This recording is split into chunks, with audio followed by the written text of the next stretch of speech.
Enjoy the convenience of getting all your documents in one place. At the TDC Copy and Print Center on 4th Street in Basse-Terre, we do just that. We offer document formatting, graphic design, and copy and print services. Our team of professionals truly understand all your needs, whether it be administrative, professional, academic, or personal. You bring it, we deliver it with quality every time.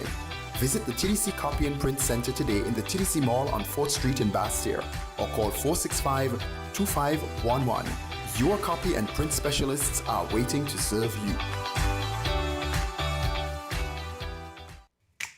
Maybe it's the way the brilliant gold liquid reflects our sunshine, or how the bright blue of its label mirrors the clear Caribbean skies overhead. Maybe it's the fresh, crisp taste of this beastly cold beer on a scorching hot day. Maybe it's even the way it brings us all together. But one thing is for sure, Carib is very much a part of who we are wherever we're from in the Caribbean. Carib, it's the way we play. Drink responsibly. People make the world go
Good morning, radio listeners. Welcome to Inside the News here on WINNFM 98.9.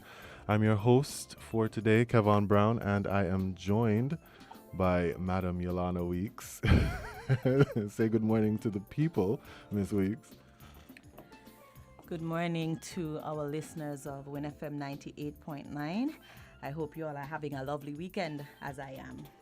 Yes, we do hope that is the case. Um, Today, what are we going to talk about today, Yolana? Electoral reform. You're just jumping straight into it. You really just jump right into it. Because we got to get to the point. I mean, we could do a little preamble first. Of course. Just a touch of a preamble. Elections are getting closer and closer. Closer and closer. The sigh was a bit rough. I apologize. It speaks. From tonight, I think all the candidates for all the parties would have been announced from tonight. Yeah, from tonight. Yes, from tonight. Labor has a slate, full slate. Yeah, they were the first to have their full slate announced, I think. They announced in April. Yes. And then I think NRP and CCM were after that in having a full slate announced. PAM has been announcing their candidates as they go through constituency With the for last one last constituency. night. The last one they had last night. So as of last night, they now have their full slate of candidates. And tonight, the People's Labour Party is expected to announce their full slate of candidates. And I think many are of the opinion that after that, things gonna get jiggy. that's one way of saying it. Things are gonna get quite interesting, in my opinion. Quite interesting things are gonna get, because many people are of the opinion that tonight will be the announcement for the election date. Yes. We're not sure; it's not a certainty, but that is the prevailing opinion that tonight will be the announcement for the election date. And because of that, I also believe that it's gonna be a bumper crowd tonight, Yes, I agree. along with the entertainment. Which are all local artists, Yes. from what I understand. It's a Saturday night. People looking place to go, not because they are supporters of PLP, but more so the entertainment and the whole chatter about election date will be announced tonight. So When do you think the date is? I don't know. Sometime next month. Sometime next month. Yeah, sometime next month. I'm not sure. What do you think? Think you're gonna carry it right down into August? I can't say that I know for certain. I can't predict, to be quite honest. I'm not that good of of a mind reader, so I don't know what date will be, what the date will be, what he's thinking, what is his political strategy. Speaking of Prime Minister Harris, as he's the one that will announce the election date. We'll ring the bell. We'll actually. ring the bell. School and call in. Suppose it's an orange bell. It might just be an orange bell. Well, if he wants it to be an orange bell, he will make it an orange bell. Just like that very unique PLP podium. You saw it? No, I haven't seen it. It's orange, like fully orange. Orange and PLP. I have to show you a picture. Yes, please do. But with the expectation of a new administration coming in pretty shortly, before summer is over, essentially, we want to delve in a little bit about what we would like to see coming out of the next administration, specifically what legislations and policies we would like to see enacted, not just passed in the House for passing in the House sake, but things that would actually have lasting positive impact On the whole country and the not whole some. country, political landscape, the economic landscape, and the social landscape as well.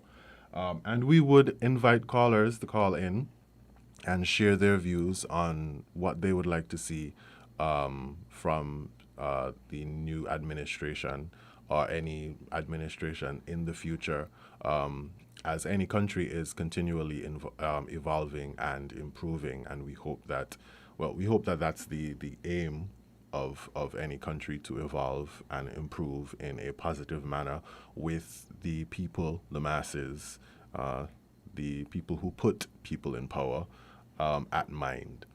So you started off very hot with the first thing you wanted. The first thing you are looking forward to, electoral reform. It's the biggest thing. So Electoral reform. So go ahead. When you say electoral reform, what do you mean?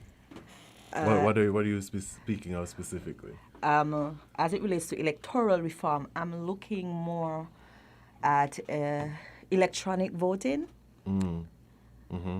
That's important. Electronic voting, because that is a more sure way of having fair elections.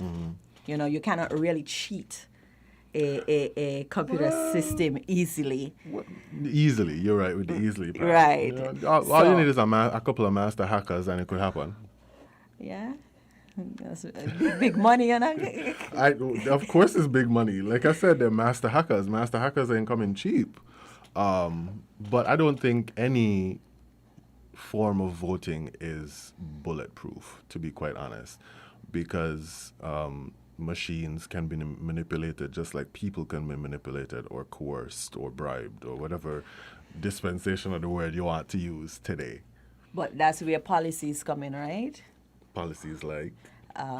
Every party must have a representative there to make sure everything is okay, But that everything is policy- in order, somebody to represent. But our policy is already in place because don't we have polling agents from the different political parties at every poll making Yeah, sure. but that more manual. Remember, this is computer, so you can't go fix nothing after this done set the night before. Nothing could change. Okay. That's how I look at it. And then the counting is done right there.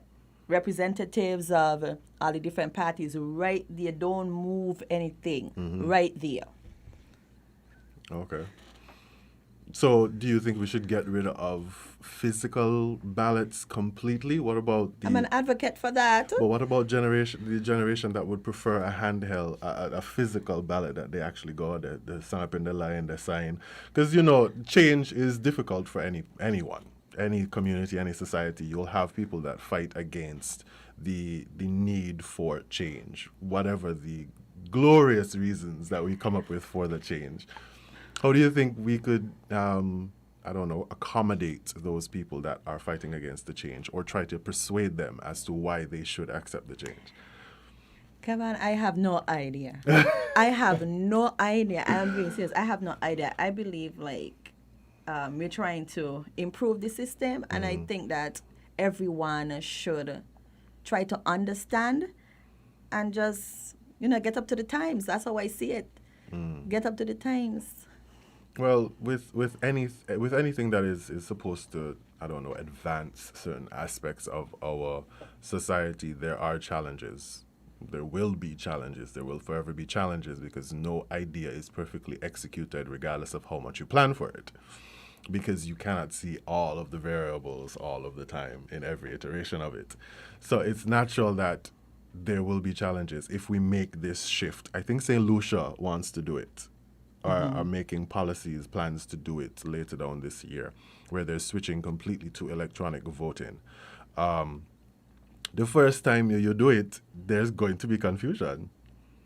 I wonder if there was any confusion in Angola. They did it for the first time in 2020. Can't recall that there was any confusion. You can't recall any confusion? No confusion at all? No, I can't recall there was any confusion. So there was no one that contested the fact that, hey, these results might have been tampered with? Nobody? No, I can't recall. Really? Yes. That's surprising. I can't see that happening at all. I'm going to ask a question, but I can't recall that I heard anything where anybody was contesting the results or anything.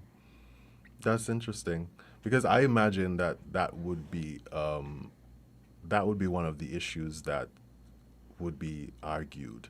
How can we for certain know that these votes weren't tampered with? Now, this is just me thinking with my television and movie brain.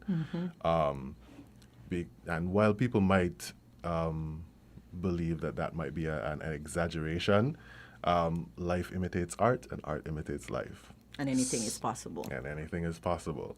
So it is possible that tampering could happen electronically, probably has happened. We have no actual proof. I have no actual proof of it, but it probably has happened. So in my mind, it doesn't seem far-fetched that that would be the first thing that people would jump to. You're saying that you want to go to electronic voting because it's probably easier, faster, and safer than the current system that we have right now. But that's what you think based on Yes. your experience. Yes. Somebody else's experience might be completely different because they don't trust a machine. How this machine gonna know what? How am I so sure that what I see on the screen is being translated to the end result? So then, I guess this will now be the case where we'll have to do public consultations with experts, to really explain the process and get people comfortable. I think so. Do you think? Yeah? I think that could be a thing. I think a huge selling point, for electronic voting could be the adoption of electronic banking. We could, because there's nothing more touchy than a person's money. That is true. Nothing more touchy than a person's money. Money so getting and vote. Right. Right. So getting people to trust an app on your phone that can control the funds that you have, and when those funds are there and you're the only one who has access to it, you have to, I don't know, get people to a certain level of safety and acceptance for them to trust this app in dealing with transactions. So I think using the acceptance of already in place technology where we're using electronic means banking. and mobile banking to deal with such touchy things as financing could be a selling point for transitioning to electronic voting. I agree. But even now, there are still people who do not trust moving their money from an app via app. My mother has recently adopted the practice. Me But too. Previously, she did not like it. She did not like the idea of using the app to transfer money. She did not like the idea of using any kind of bank card on any site whatsoever. So I think it's an adoption problem with anything new, where there are going to be people who have an issue with this new way of doing things because it very much contradicts what they have experienced or practiced in the past. So that's why I asked the question, in your mind, what do you think could be done to convince people? Because Public consultation. public consultation. Yes. Okay. Yeah. I think a test run would be nice, though. Yeah. Like actually test the system. Test the system in a couple of different areas. If it's a system that is adopted, test the system in a couple of areas so people can actually see firsthand how it works. So have a mock vote for some policy, some fake policy or some fake election, and have people actually vote and see how the information is transferred and counted, and then the tallies come at the end, etc., etc. So I think some actual visual representation of how the process works would work as well. Okay. So what else about electoral reform? Well, speaking of voting, one of the things that I always thought would be a cool thing to adopt as a part of our electoral process is early voting. For people who want to, avoid the mad rush, because Early voting and mail-in voting and as mail-in well. voting as well. But we come up with the same. For the mail-in one, we come up with the same Technology. security and technology issues and whatever the case may be. So that's another touchy one. But early voting definitely has been a thing that I thought would be interesting, where if people who want to vote early and want to avoid the mad rush, to give 2 days, they have to register for the early voting and be approved for the early voting, and they're allowed to early vote. Some countries in the Caribbean do that. Yeah, the police officers, like security personnel, EMS, and so on, and I think senior citizens, they get that opportunity to be involved in early voting. Yeah, I know in St. Thomas specifically, senior citizens and first responders are allowed to vote early, but I think early voting is a regular thing in America as well. Yes, it is. So that's one of the things that I would like. But you talked about mail-in voting. Why mail-in voting? Well, we always have this situation of people coming from USA, UK, Canada, outside of St. Kitts and Nevis, traveling in for sometimes a couple of hours just to cast their vote. So you want it specifically geared towards overseas voters? Overseas voters, yeah. Some people leave their job for 2 days to come and vote. Well, I think we're on an even touchier subject because overseas voters has always been another thing. Another big thing. There's always a big debate about Right. So overseas voters. What has your opinion been on overseas voting? It's Yes, ticklish. I'm asking for your opinion, It's- not it's- not what you think, not what it says, not what it is factually, but what do you think about the concept of overseas voters and how important overseas voters seem to be, especially in the Caribbean region? Why it is ticklish, Kevin, because I look at it in different ways, So overseas voters, I don't think, like for some parts, like they should help to determine who should run this country when they don't live here. And some of them were not even born here and know anything about St. Kitts and Nevis. But, they're registered and so, and they come and they vote for who tell them, for who, and whoever told them to vote for. Right? So That is an issue. I look at that, in a kind of mystic way, Kevin. You don't know the place, you don't know the people who you're voting for, but somebody say, put your X here, and you come and you put your X here. So Trying to make decisions for those of us who live here. But on the other hand, there are people who are from here, used to live here, but they're now living overseas, and they actually contribute a lot, invest a lot in their country, even though they don't live here. And I have that soft side where I say they should have a little say. They should have some say in the process. So I look at it in different ways. I don't have a one Sure Yeah. decision on how you feel about yeah it. a sure decision on that. Well, two things concerning the voters that weren't born here, as you said, but they are Kittitians. They are registered to vote and can vote as Yes. Kittitians. Would you made the point that they don't live here, they don't understand the society that we live in, they don't understand the perspectives, They don't know the they candidates. don't know the candidates, they don't know the situation. Do you think that would change if they were informed?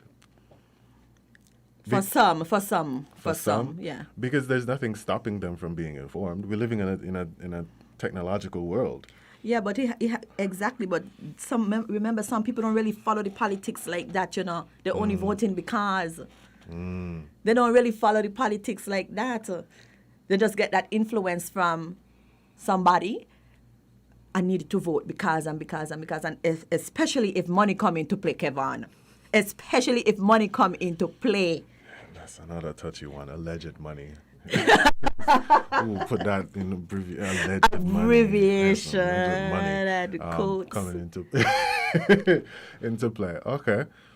I don't know how I feel about that one, to be honest. Well, I'm a realist. I keep it real. I keep it raw. If money come into play, I don't really follow the politics, but quote unquote, if money come into play, and the amount is right, Kevin, I probably would, yes, go ahead and just do what I was asked to do. Speaking as someone Is that it the wouldn't correct be, thing to do? Speaking as someone that doesn't That's a live question. here. Speaking that you're speaking as someone that doesn't live here. Exactly. And doesn't know the place, but you're from here. You were born here. You have your citizenship, and you're being encouraged to vote. Exactly. Okay.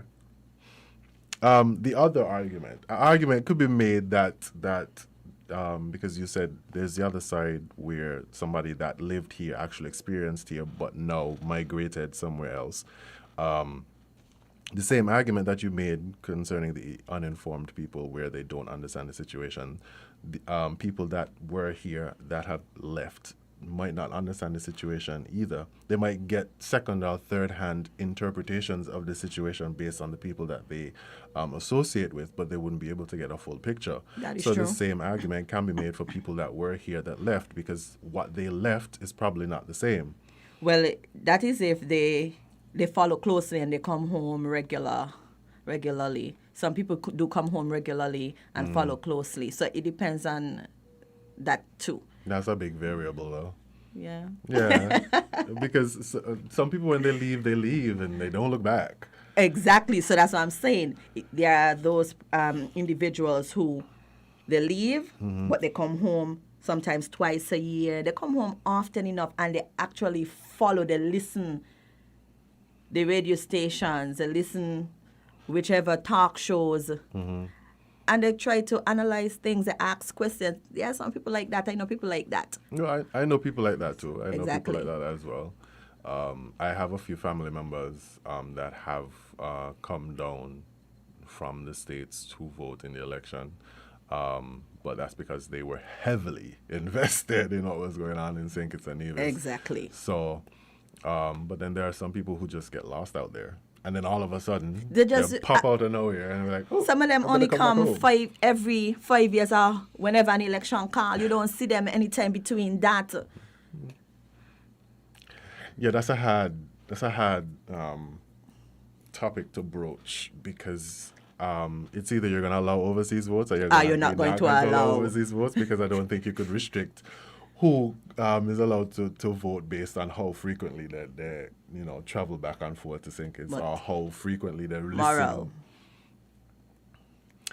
Yeah, that's a highly human thing, though. Exactly. To leave it up to the morals of the person, because I've always thought that morals are a subjective situation where, based on a person's circumstances, environment, and situation, morals change.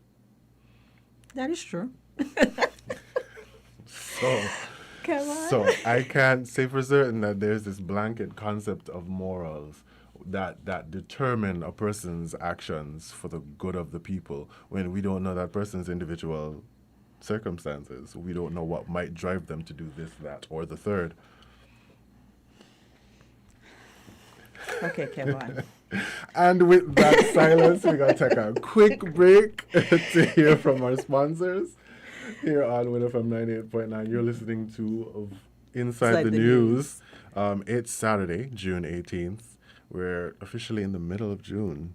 Yes. I think this week was the halfway point for June. June is almost And over. it's the middle of the year as The well. middle of the year as well. 2022 is flying by.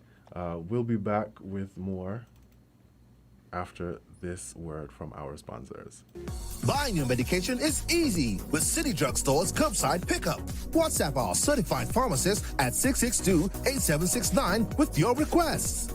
For prescriptions, take a clear photograph and send for review. We will engage you in dialogue and then provide a quotation and link for payment. You can then pay via TDC's online payment portal. And once the transaction is complete, you'll be notified that your pickup is ready. Yes, it's that easy. Send your WhatsApp message to 662-8769 to order your medications today with City Drugstore's curbside pickup service.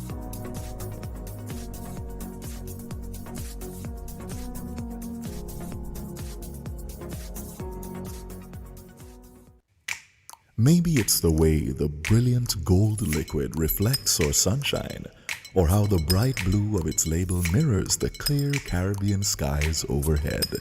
Maybe it's the fresh, crisp taste of this beastly cold beer on a scorching hot day. Maybe it's even the way it brings us all together. But one thing is for sure, Carib is very much a part of who we are wherever we're from in the Caribbean. Carib. It's the way we play. Drink responsibly. People make the world go round.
The views and opinions expressed on this program are solely those of the participant or caller and do not reflect the views of WINNFM 98.9. WINNFM reserves the right to disconnect any caller who infringes the law or offends the right of any person. The station will also refuse to take any call from any person who, in WINNFM's considered opinion, is likely to expose the station to liability for statements made on the air.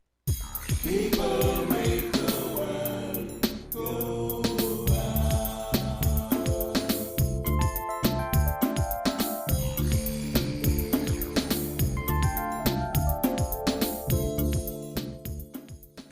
And welcome back to Inside the News here on WINNFM 98.9. I'm your co-host.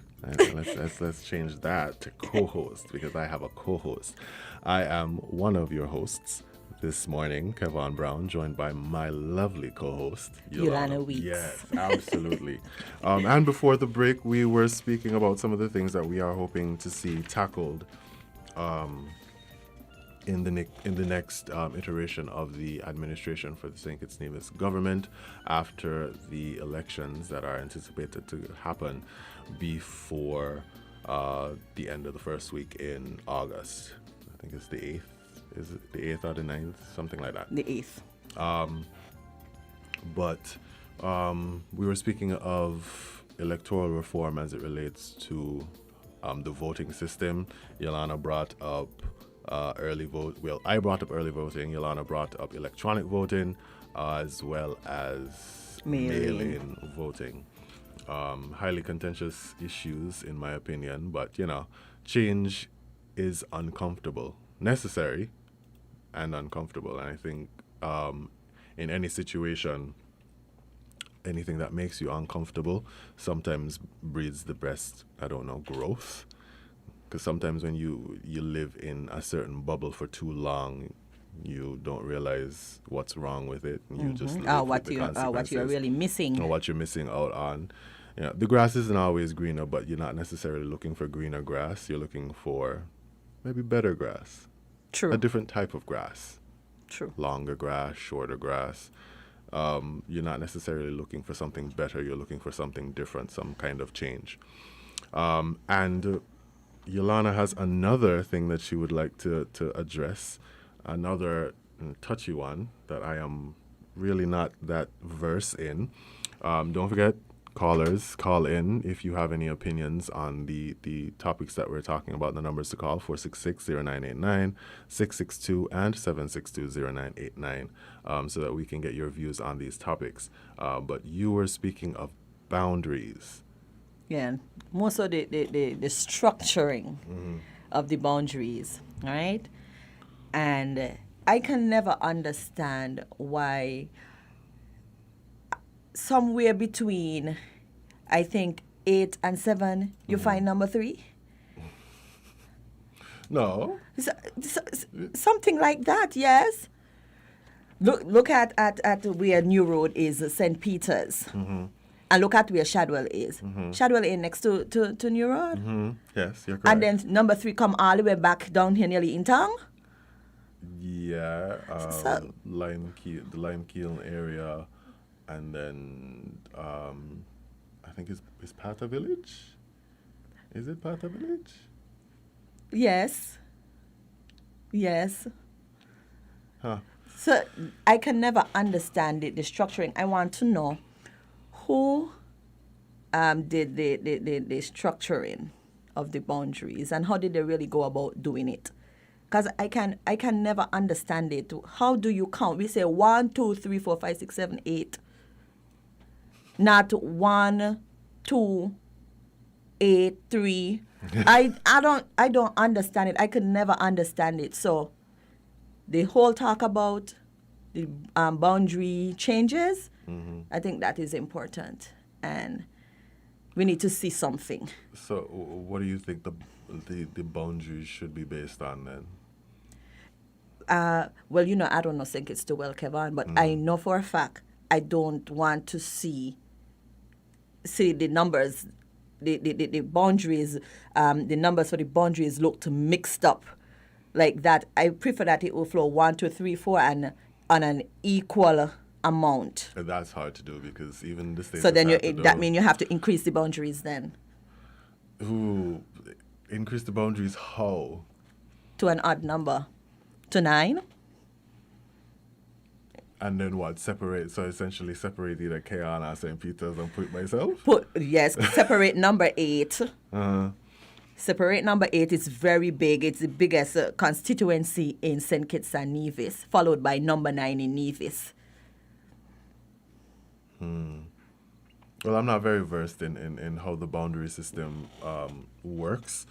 I know it's kind of difficult to equally distribute the boundaries because population density of communities change on a regular basis. So while you might find that Bastia is heavily populated, as more land is given out as people grow up and leave home and start looking land and house and that sort of thing and create their own families, or for financial reasons or whatever the reason may be, you would find that people would leave from one constituency to the next. Now, it doesn't determine whether they register in that constituency or not, but after a time, I think it would be in their vested interest to register in that constituency, considering it's the constituency they live in and that affects them greatly. So that is how it's supposed to be. Of course, you vote in the constituency where you live. We have some callers, so we'll take the call. Good morning, caller. You are live on Inside the News. Good morning to you and your host, your hostess. Good morning to all the listeners at Undama Radio. Good morning to all the listeners at home and abroad. Now, many people are not aware that New Road on the western side is not in the St. Peter's Parish. Let me say it again. You hear about the PAM side and the Labour side. If you check your map, New Road up until you reach to Carifta Village, on the same side, forms part of the St. George's Parish. That is why they are in number 2. You have a picture of what I'm talking about? Yeah, I have number 2 or number 3? No, they're in number 2. They both to Central Bastille because it is part of St. George's Parish. Now, St. Peter's Parish is on the eastern side of the same road. When you come on by the Moravian there, anything on the eastern side is in the St. Peter's Parish. What I don't understand is how they get number 3 between 8 and 2. Mm-hmm. I have got to see the map now. Remember, the boundaries go from the mountain to the sea. Eh? That's how you do boundaries on a map. It always puzzles me how you get number 3 up there. And what is complicating things is the housing location. The number of houses in the constituency. So take, for example, New Road, the New Road housing project. That came in what, in the 80s? Somewhere around it, not the 80s. I think after. And they keep putting up more and more houses on both sides. And so it keep adding. Now, it is big enough now to make it 2 constituencies. But you see, the trouble has to do with the politics. The political boundaries do not always coincide with the geographical boundaries. So any attempt to adjust the boundaries, as the Labour Party did, it was a matter of trying to reduce the opposition boundaries and increase theirs. So that there really is no genuine attempt to address the boundaries question. So you cut up, hello? Yeah, Yes, we are listening. So you cut up a boundary, I think they were saying, now constituency 6 is very large in terms of underground, eh? From Newton Ground all the way around to Harris's, I think, somewhere around here. It's quite a long drive, you know. But in some of the villages, they only have houses on the side of the road. You follow? Yeah. Yes. Now, the laws allow for that. Even in Nevis, where before some villages were scarcely populated, and to get an ED, what you call an enumeration district, it should have at least 100 dwellings in it. Now, if you have places going down to the bay and so, where you see 1 and 2 and 3 and 4 houses, it takes you further and further.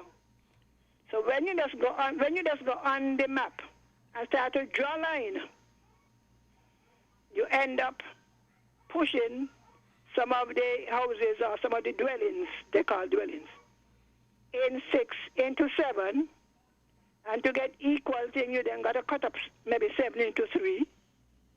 You then come down to 8, where even before you come around to St. Peter's, you got to cut into 3. So they have first got to be independent people who decide where do we start. Anywhere you start leads to the splitting and the cutting up of political boundaries. Because the political boundaries don't match the geographical boundaries. You got to have people who are reasonable, eh? Not deliberate, where we don't cut Sandy Point in 2.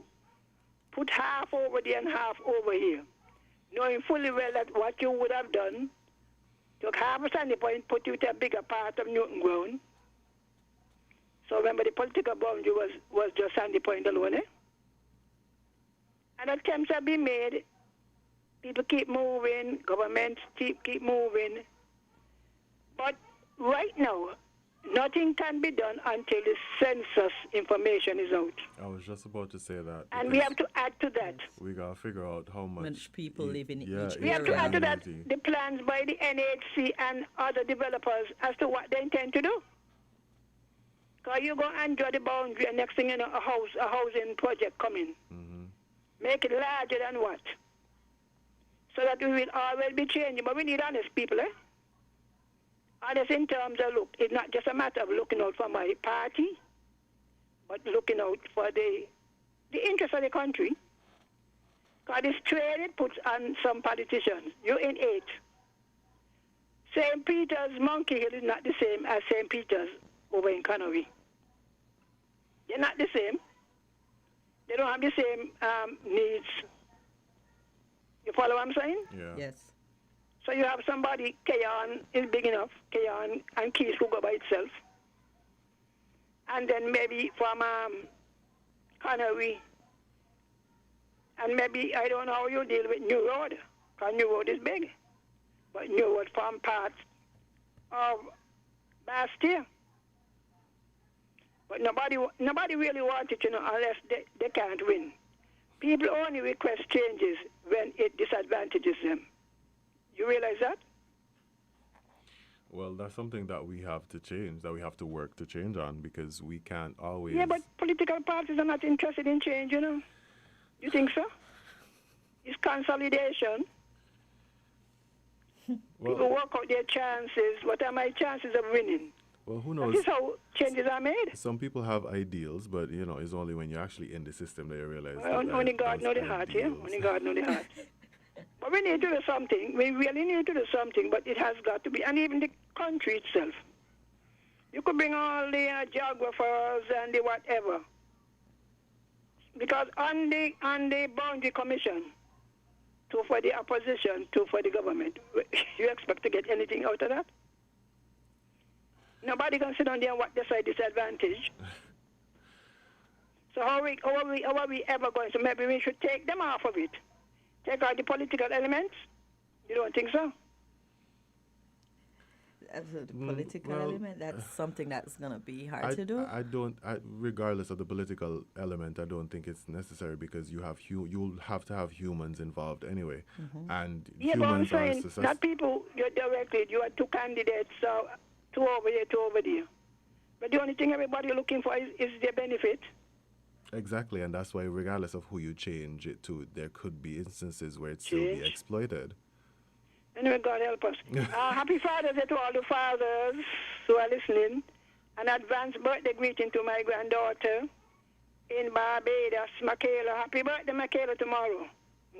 God bless you. All right, Okay, thank thank you you. for calling. I think someone was trying to call in Kevon. Yes. They can call back at 662 or 7620989 4660989. But like I said, like You learned anything from the caller, Kevon? A little bit? it's basically the same thing. I know that regardless of what you do with the boundaries, it's always going to be a highly contentious topic because no matter what you do, no one will be pleased.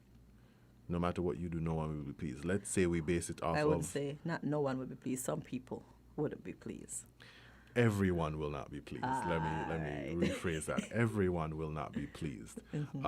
So no matter if, let's say you do it, the boundaries based on the census for, I don't know, a particular year, and maybe we're in a society where a census is done every year, and the boundaries are based on the density, so you try to make the population as equal as possible. Nobody's going to actually be, not everyone is not going to be okay with that, because people will move, they'll realize, hey, we don't have that much support in this area as we thought we had, etc., etc.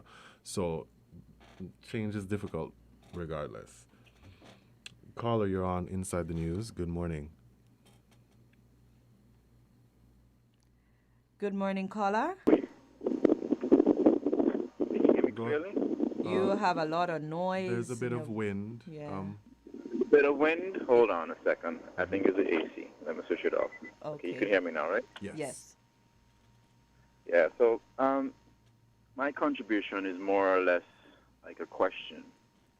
I think that if you ask yourself the question, for every bit of legislation, for every bit of policy that involves people, if you take into consideration two things, does this have the ability to negatively affect you as a human being? And two, does it take into consideration that you are a human being with families?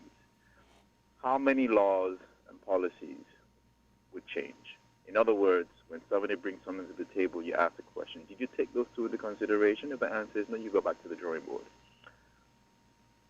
I want to see a paradigm shift towards that type of thinking, because we only tend to remember that we're dealing with human beings when there's a natural disaster.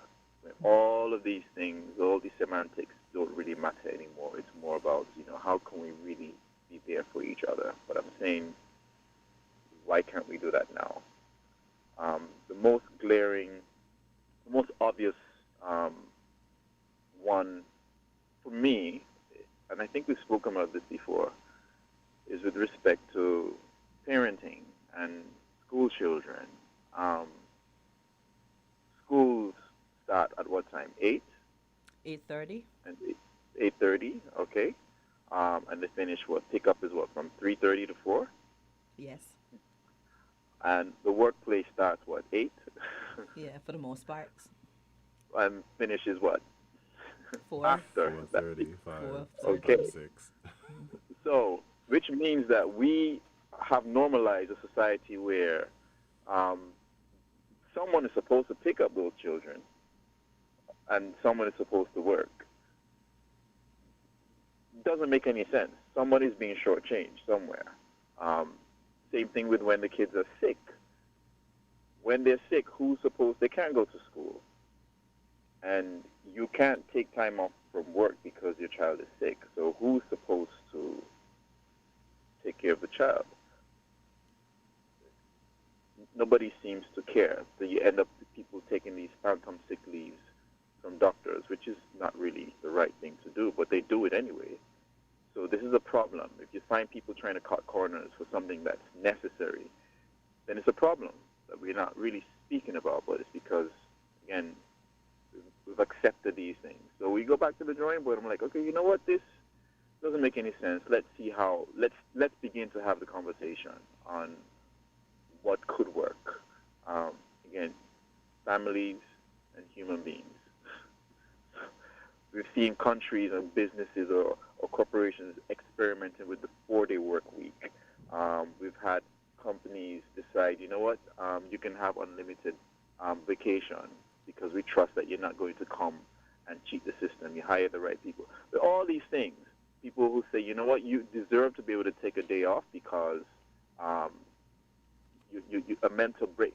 They're things that we don't, again, seem to care about. How can you work for a whole year and get 3 weeks vacation? That doesn't make any sense. As a human being, you need more than 3 weeks to avoid burnout. So I want to see a paradigm shift towards that human-centric way of thinking. This is what I want our politicians to start to consider. Other Scandinavian countries have tried, and I think it's paying dividends. That's why you have those metrics about happiness index and all that kind of stuff. So anyway, I've rambled enough. I will leave you guys to ponder on my words. Thanks for your contribution. Have a nice day. You too. Okay. Thank you very much to that caller. A mouthful. A whole mouthful. I especially like the part about the 4-day work week. I like that a lot. The unlimited vacation. I can't speak. I know. I'm gonna leave that alone. Yes. The 4-day work week, though. I think that is a very smart idea, in my opinion. Well, that's just coming from me because we kind of already are. You and I are kind of already used to working long hours anyway. Yes, regardless of what, we'll have Right. that to do. So yeah, so I think that the 4-day work week is smart. The problem is adoption. Again, the adoption of that idea. that adoption again. While some might believe it's a brilliant idea for whatever reason, whether they want a longer weekend or they understand what he was speaking about as it relates to burnout and the real damage that burnout can do to a person in any career or in any field, in any hobby that you do. A 4-day work week with a 3-day weekend seems like a bit of a longer reprieve. We have a call, Kevin. Sorry. Hold your point. Good morning, caller. Right, we lost that call. But yeah, so I think there are some good points to a shorter work week. I think based on the metrics that the caller suggested or what I've read myself, based on what was done in Scandinavian countries, the productivity of a 4-day work week overshadowed the regular 5-day work week. Yeah. So they found that people were more productive and avoided burnout a lot less, that kind of thing. So it makes sense. The problem is adoption. The problem is getting people who were accustomed to a certain way to adopt that. We have a caller. We lost that caller. Again. Sorry about that. But we are 3 minutes to the 12 o'clock hour before we take a break for our midday news. Do you have any thoughts on what the caller suggested or spoke about? Yes. It hits home when he spoke about children. Parents have to work. Children finish school a little earlier than when parents finish. But the children are expected to be picked up at a particular time, but your boss expects you to work until you're supposed to finish. And then you look at a case when the children are sick, and you either have to get sick leave and stay home with them or beg your boss, depends on the kind of individual he or she is, to stay home with them. Or you carry them to work with you, your sick child to work with you, and you make a bed, or you put them across your lap. So, I can understand things like that because I've done those things myself. We have a caller. Hi, caller. Good morning. Welcome to Inside the News. Yeah, hello? Hi, yes. Yeah, good morning, man. Good morning, man. Yeah, that lady caller made some great contributions there. How are you guys doing, man? We're doing well. good. How are you? Yeah, well, what I'm observing is that Sinkers and Nevis is at the crossroad right now. And the things I call the intangibles, which is reform across the board, this government here hasn't touched any or very little of those intangibles. They promised that they was going to, make some changes, and we didn't see any changes come. I don't see if these changes didn't come with this unity construct. If there's one party in control, where and how that's going to come. The thing what I'm saying, man, change need to come across the board, and if nobody wants to put in the work to make the change will never happen. And politicians are only want to make change to benefit themselves, and if they can't get it done, they're not going to do it. When they go into opposition and they're at the disadvantage, then they're talking about change. But when they get inside there, they're not doing anything. St. Nevis is trying to mature because they're a young, independent state, and somebody got to do the work to put these changes in, man. And one other thing before I go, because I know it's coming close to the noontime. The overseas voters, once upon a time, the locals there was talking about, the overseas voters, they're coming home for 1 and 2 days and deciding the election. But what I'm seeing is that there's an apparatus that's in place that's frustrating the overseas voters from coming in. We as citizens of St. Kitts and Nevis, we have to go through a process in order to come home. And that apparatus needs to be removed ASAP, so that we can come home and participate in our own election, in our own country. And if that apparatus is not removed, that means the overseas voters is going to be disenfranchised. Caller, you're speaking in terms of the COVID regulations? No. Currently? Yes. Okay. But that needs to be removed, because they're putting us through a process to apply to come home to our own country. And now that election is in the air, that needs to be removed ASAP so that we can have the opportunity to come home. Because imagine the United States, which was one of the countries that was mostly affected by COVID, they have now removed requirements for a PCR test on return back into America. And most places have already moved that. St. Kitts and Nevis still got that in place, and that needs to be removed ASAP so we could come home and participate in our own country's election. Because if that's not removed, the overseas voters will be disenfranchised.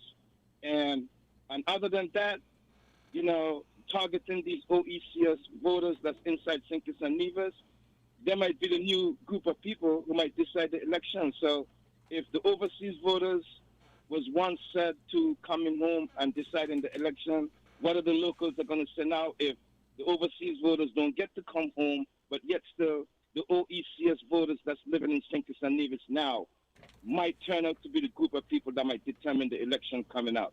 That's my contribution. And, I wish the Federation the best of luck going forward. Caller? Yeah. Let me ask you a question.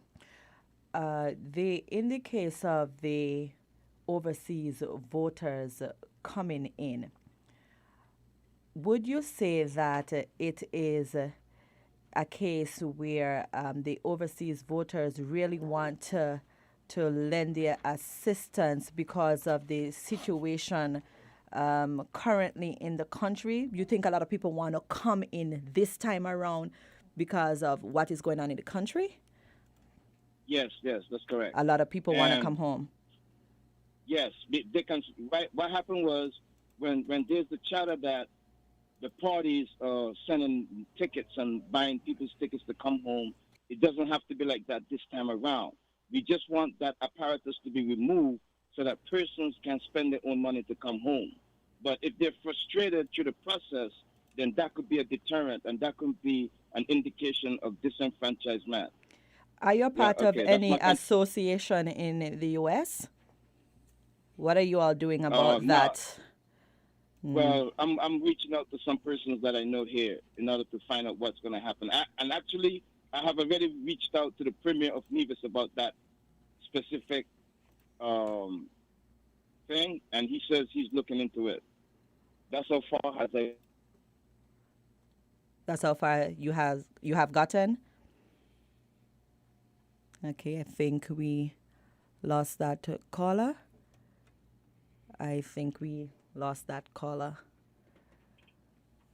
Yes. Okay, thank you, caller, for your contribution to Inside the News. Coming up shortly will be our midday news package. We're trying to get that sorted for you. But as Kevin and I were discussing this morning, electoral reform, the matters of electoral reform, the boundaries, electronic voting, mail-in voting. What else? Mail-in voting, electronic voting, early voting, and the issues of the boundaries, the situation with the boundaries. Big discussion on these matters over the past years, and especially in the past few months as we head into another St. Kitts Nevis general election. Coming up next is the midday news here on Win FM 98.9, and do stay tuned. You found the sound. 98.9. Win FM.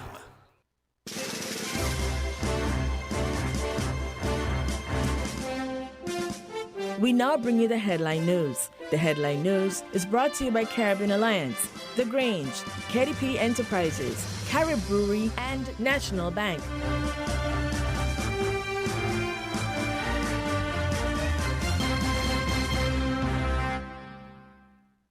Did you know that the Grange Healthcare Facility is the first purpose-built, non-governmental healthcare organization on St. Kitts?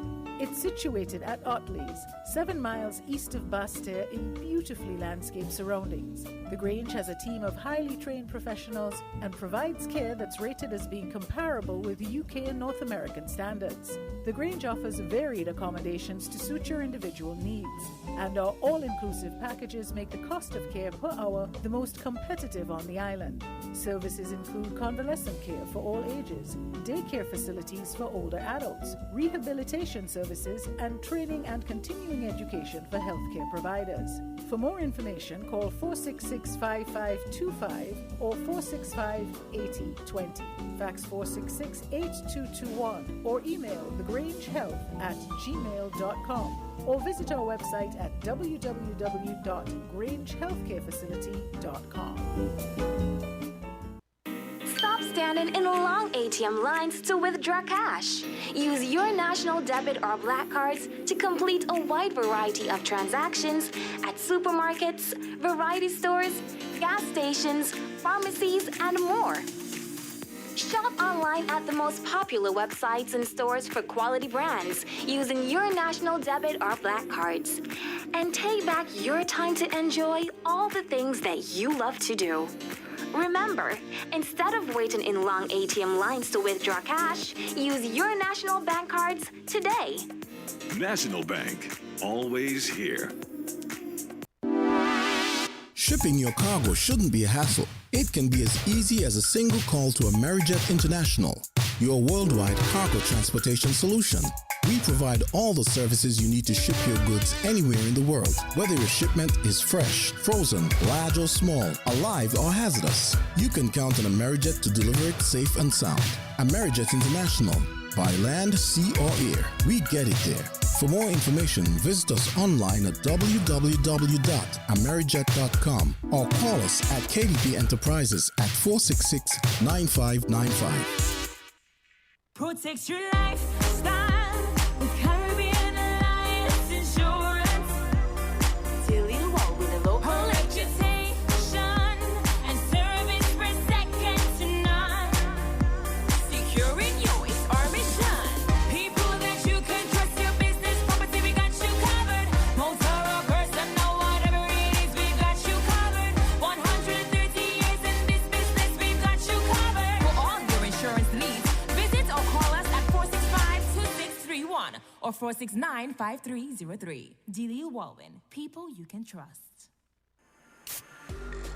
With over a century of perfection behind the Mackeson name, a smooth blend with perfect balance and richness, it's no wonder Mackeson Triple Stout has a legacy of perfection. Enjoy the world over. Introducing our new look with the same great taste. Macusson. All hail the king. Please drink responsibly.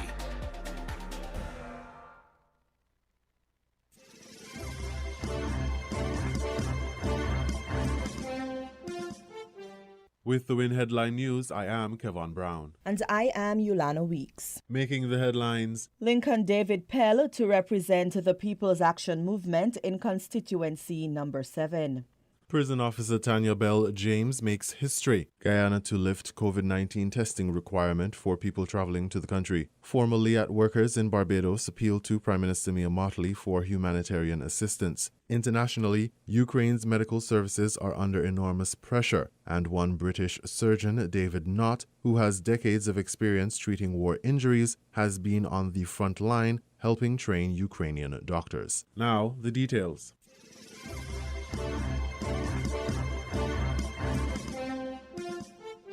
The People's Action Movement, PAM, has now launched a full slate of candidates as the party prepares for the upcoming St. Kitts Nevis general elections. On Friday night, June 17, PAM introduced Mr. Lincoln David Pell, a former police officer in the Royal St. Christopher and Nevis Police Force, as the party's candidate in constituency number 7. Mr. Lincoln David Pell is from Lodge Village in constituency number 7. He is the father of 2 children and the brother of 5 siblings, including 1 sister and his identical twin brother, Superintendent Mr. Lyndon David of the Royal St. Christopher and Nevis Police Force.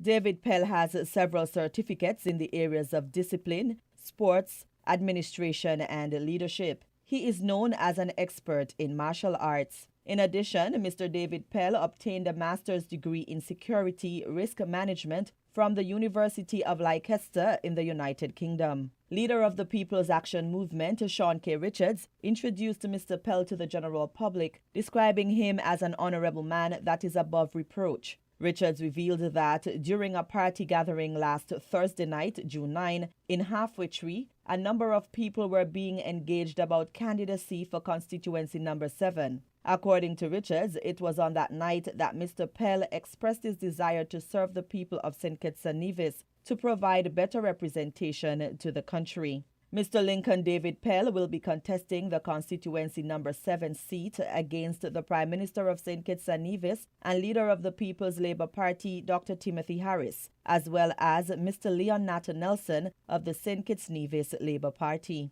The full slate of PAM candidates includes Natasha Gray Brooks in constituency number 1, John L. Powell in constituency number 2, Kervin Milo Box Freeman in constituency number 3, Lindsey Grant in constituency number 4, Sean Richards in constituency number 5, Troy Flanders in constituency number 6, Lincoln David Pell in constituency number 7, and Chesley Hamilton, constituency number 8.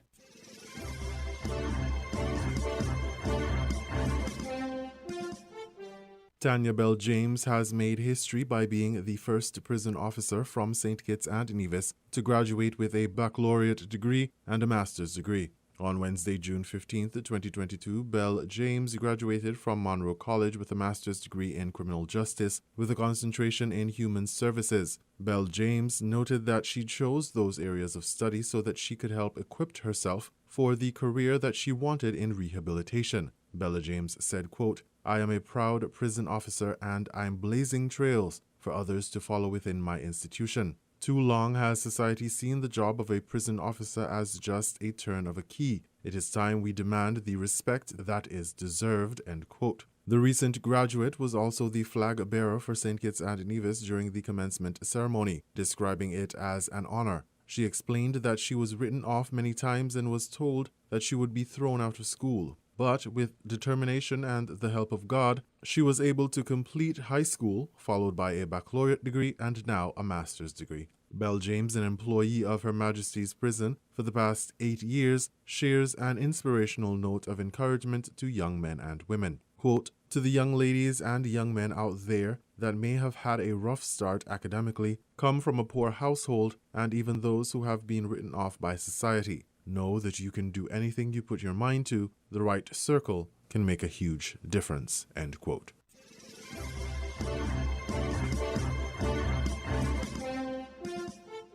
In regional news, Guyana to lift COVID-19 testing requirement for people traveling to the country. Guyana News Source has that report. 1 week after the U.S. announced the removal of COVID-19 testing requirements for persons traveling to the U.S., the Guyana government has followed suit.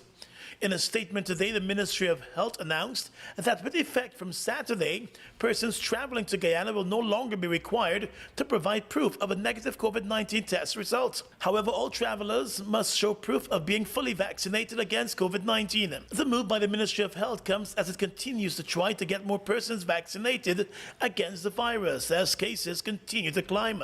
More than 86% of Guyana's adult population has received at least one shot of the COVID-19 vaccine, while 67% of the country's adult population is now fully vaccinated. Minister of Health Dr. Frank Anthony explained the decision made by the ministry. We felt very comfortable that we can now remove the requirement for antigen or PCR testing.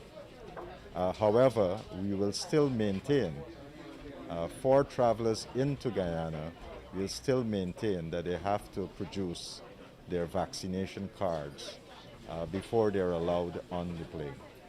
So that we still have that requirement. Last weekend, Guyana started the vaccination of children between the ages of 5 and 11 years old.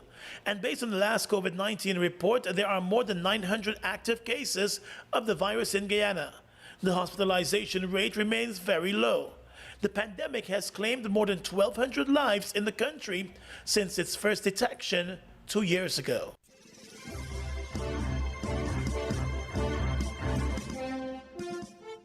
Former LIAT workers in Barbados appealed to Prime Minister Mia Mottley for humanitarian assistance. The Virgin Islands Consortium has the details.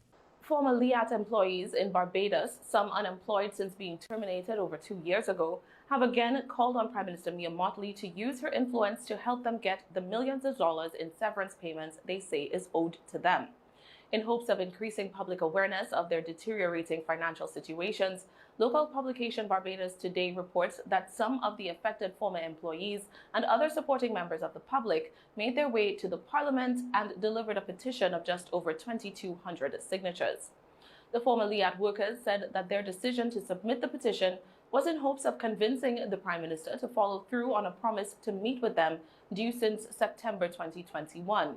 The meeting was intended to discuss how severance would be facilitated, complete with scheduled payment dates and a breakdown of compensation for other entitlements such as notice pay, final salary, and pension payments. Prior to the promised meeting, the former LIAT staffers had appealed directly to the government of Barbados for support, pleading for some assistance in facing their mounting debts. Those cries triggered a one-time gift of $2,000 from the government and the promise of the Prime Minister to use the weight of her office to beg financial institutions to give the cash-strapped workers an ease on loan repayments. This intervention was then followed by the promise of 12 monthly advances of $2,000 each, which would be repaid eventually out of any future severance settlement received by the workers. The former employees say they did receive 10 months of payments, after which they heard and received nothing more from Barbados authorities. The delivery of the petition on Wednesday morning, the despondent workers say, is just a renewed attempt to find some way of meeting their financial obligations. Speaking to the press following the delivery of the petition, former National Union of Public Workers executive Delcia Burke admitted that the collapsed airline and by proxy its shareholder governments had no legal obligation to pay severance to the dismissed workers. However, she hoped that the petition would give Mottley a nudge in the direction of addressing the matter from a humanitarian standpoint. Indeed, in their letter addressed to Mottley, the former LIAT workers themselves noted the example set by her St. Lucian counterpart. The government has entered into a similar arrangement with the non-management LIAT workers who were terminated by the closure of the company in 2020. We are currently in discussions with the former management staff, including the pilots, to arrive at an acceptable settlement. Mr. Speaker, our decision to settle these outstanding payments is yet another demonstration of our continued commitment to the upliftment and welfare of the workers of St. Lucia. In their letter, the workers pointed out that St. Lucia was not a shareholding government in the failed airline and called on Motley, as Prime Minister of the largest shareholder government, to do more. Quote, "If you use your well-respected and influential voice to encourage a humanitarian solution, other Caribbean leaders will follow, and an overall regional solution to this crisis can be realized," the former LIAT staffers write. Though the LIAT workers have expressed disappointment with the government's poor communication with them surrounding the issue, they are hopeful that a positive response from their Prime Minister will be forthcoming. And although a particular expected timeline has not been attached to any such response, the former employees did indicate that should enough time elapse without official attention being paid to their plight, they will proceed with further public action.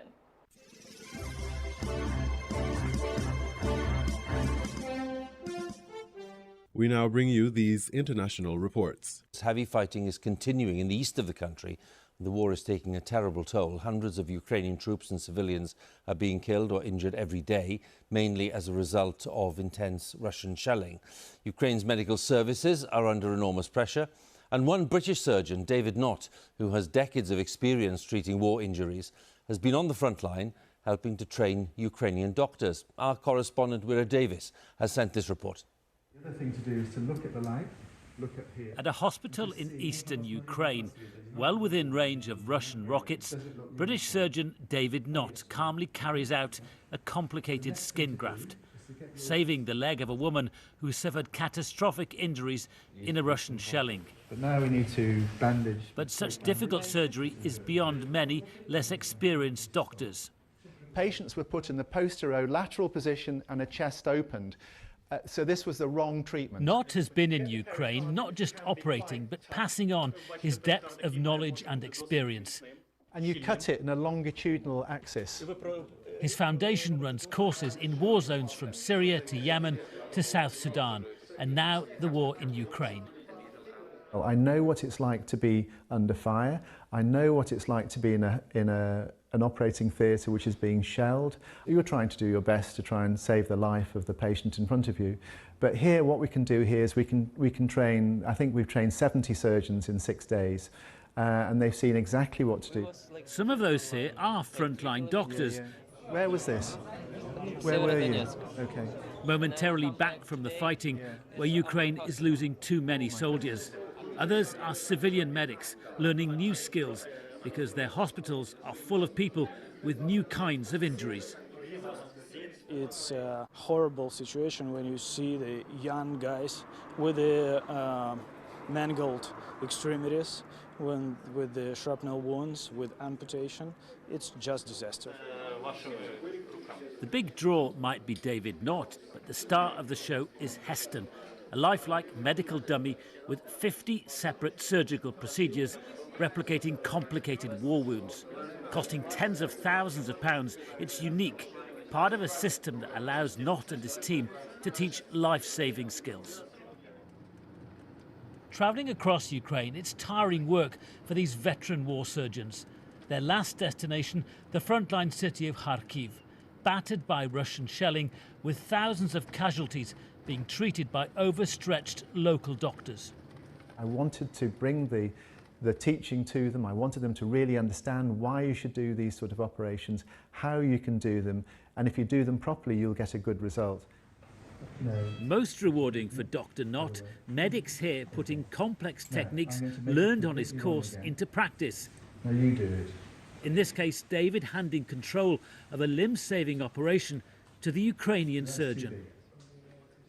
It might be more front of class than front line these days for David Knott, but it's the quickest way of passing on his breadth of skills to surgeons here who need them most. Wira Davis, BBC News, Kharkiv.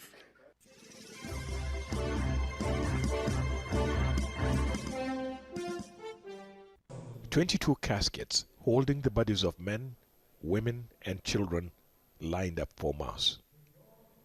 Their families grieve to wonder how long Nigerians will have to endure the bloodshed. Religious leaders say the government is failing the people. What does it take for every state to have state police to be able to prevent this? Why do we have to beg? Why do we have to kneel down to beg anybody? For state police, for goodness sake. As the country continues to bleed, some political leaders are beginning to own up. I am here before you to accept a failure on security. We have failed. We have failed. The service brought together people of different faiths in anger and grief. The physical damage caused by the Owo church attack may heal quicker, but community leaders here say they expect the psychological impact to last much longer. What happened here has shaken the peace and confidence of a region that has largely avoided much of the violence that is sweeping across Nigeria, raising fears that no place is safe in Africa's most populous nation. A few kilometers from the funeral mass, the Olajides bury the family matriarch, one of the victims of the church massacre. It was a big shock. Looking at my mom, this was a friend.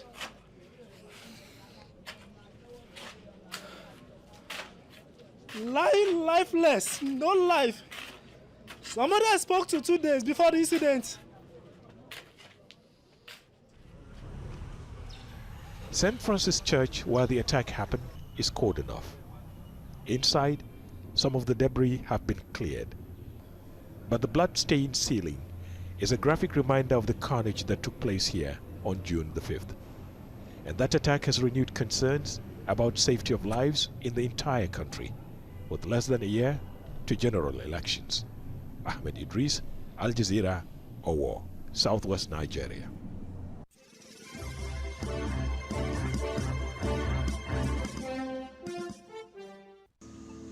Nine months have gone by since the state of Texas passed one of the most restrictive abortion laws in the nation.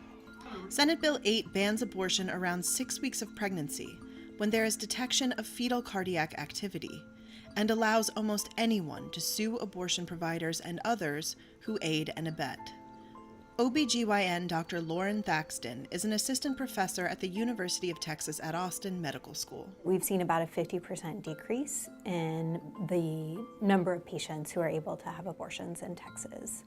A subsequent piece of legislation, Senate Bill 4, implemented in December 2021, bars access to abortion-inducing pills to patients who are more than 7 weeks pregnant. The restrictive laws have had a significant impact on the ability of people in Texas to access and receive abortions. Attorney Roseanne Maria Purum is the executive director of Jane's Due Process, an Austin-based nonprofit that helps young people in Texas access abortion care and birth control. At that point in a pregnancy, many people don't even know they're pregnant.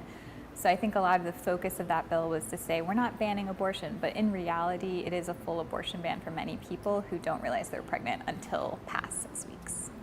The Texas Policy Evaluation Project found that between September and December 2021, an average of 1,391 Texans per month obtained abortions at out-of-state facilities. In August 2021, 1 month before SB 8 went into effect, 235 Texans sought out-of-state abortion care. Teenagers face additional hurdles. If you're under 18, you have to get a parent or guardian's permission to get an abortion. You know, it used to be that you could have this alternative that we help with called a judicial bypass, but that process involves going to court, talking to a judge, getting an order from a judge, but all of it took time. It used to take 2 to 3 weeks. But if you just find out you're pregnant at 5 weeks, that would put you past the abortion ban limit. So youth are trying to figure out that they're pregnant, go get these court orders, and do it all before 6 weeks. The impact of Texas's abortion laws extends beyond women seeking abortions. We have seen that miscarriage care is a little bit more complicated now, and that is because the treatment options for miscarriage look very similar to what it looks like to have an abortion. The laws also complicate the detection and treatment of potentially life-threatening problems. There are pregnancies that can be, affected in devastating ways, such as anomalies where the brain doesn't develop normally or the kidneys don't develop normally. And those are pregnancies that have very poor outcomes and will very likely die soon after birth. The standard of care is to offer patients that have those diagnoses an abortion. And in Texas, we cannot offer that service. As an OBGYN, to not be able to offer patients this health care that is extraordinarily common is really defeating and difficult. The U.S. Supreme Court appears poised to strike down Roe v. Wade any day now. If that happens, a so-called trigger law in Texas would go into effect 30 days later that would ban abortion from the moment of fertilization. No exceptions would be offered for rape, incest, or conditions in utero that are likely to result in the death of the baby.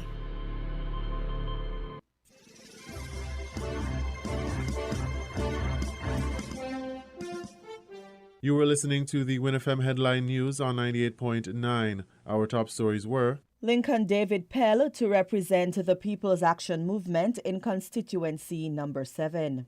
Prison officer Tanya Bell James makes history. Guyana to lift COVID-19 testing requirement for people traveling to the country. Former LIAT workers in Barbados appeal to Prime Minister Mia Mottley for humanitarian assistance. Internationally, Ukraine's medical services are under enormous pressure, and one British surgeon, David Knott, who has decades of experience treating war injuries, has been on the front line helping train Ukrainian doctors. Thank you for listening.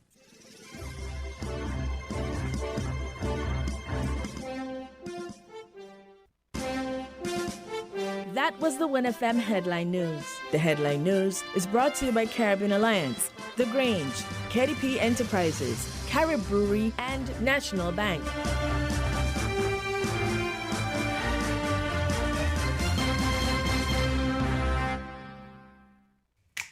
Maybe it's the way the brilliant gold liquid reflects our sunshine, or how the bright blue of its label mirrors the clear Caribbean skies overhead. Maybe it's the fresh, crisp taste of this beastly cold beer on a scorching hot day.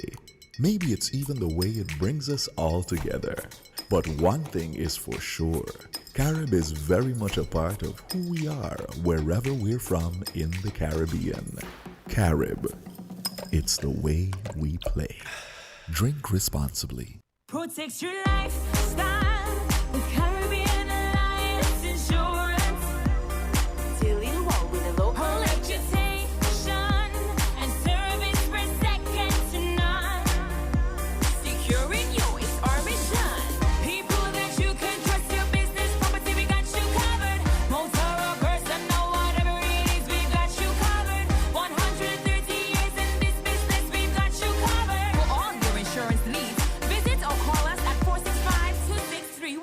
Or 469-5303. Dealey Walwyn. People you can trust.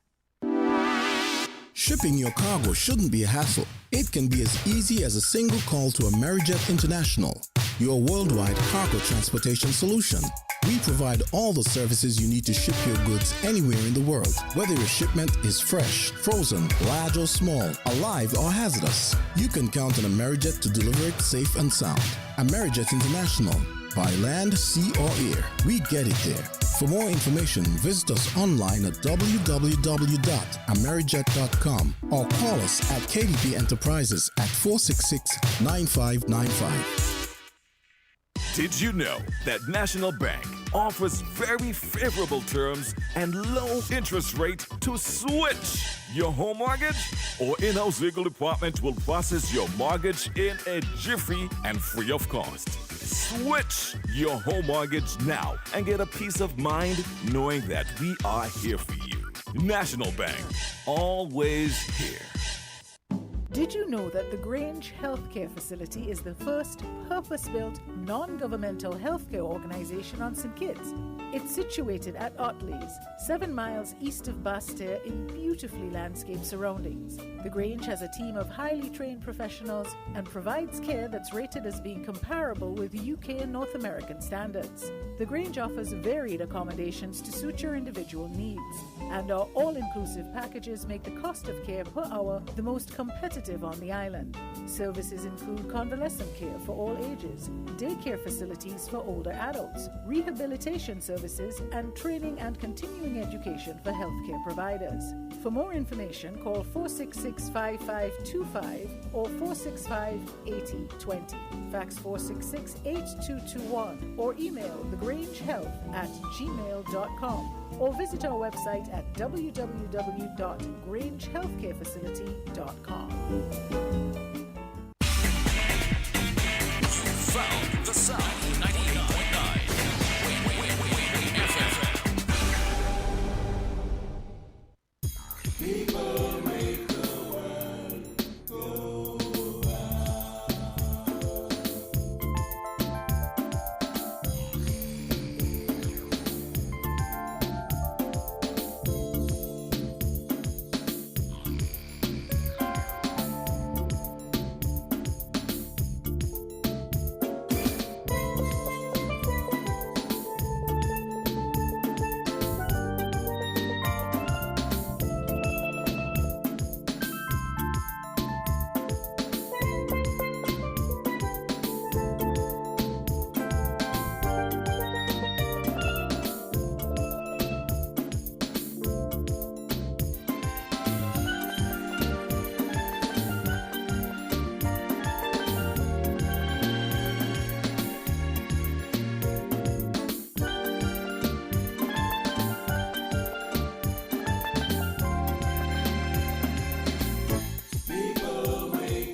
Shopping with TDC just got much easier. Here's how. Log on to shoptdcgroup.com. Shop at your convenience at any time, from anywhere, with your smartphone, tablet, or computer. With our safe and secure payment checkout, you choose the option to pick up in-store or have your goods delivered right to your door. It's that easy. Shop tdcgroup.com, your one-stop online store.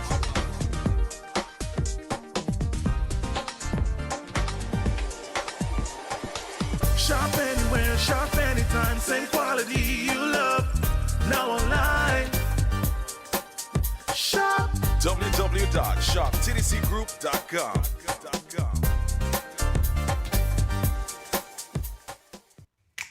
Maybe it's the way the brilliant gold liquid reflects our sunshine, or how the bright blue of its label mirrors the clear Caribbean skies overhead.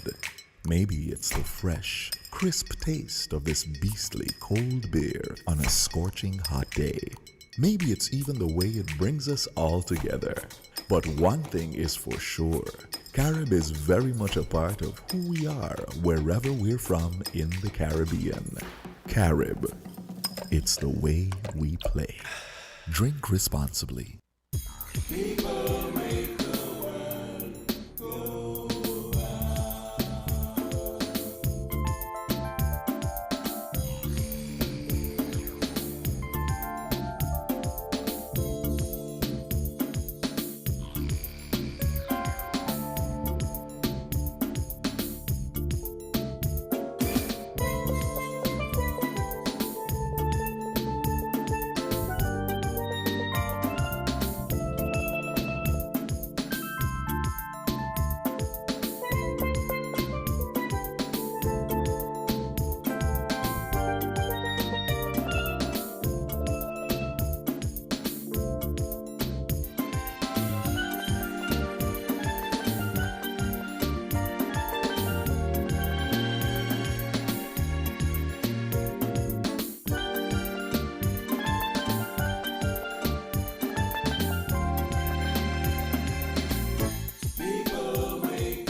And welcome back to Inside the News here on WINNFM 98.9. You're joining me, Kevon Brown, here on this lovely Saturday afternoon, June 18th. My lovely co-host will be joining me later, as she is currently dealing with something.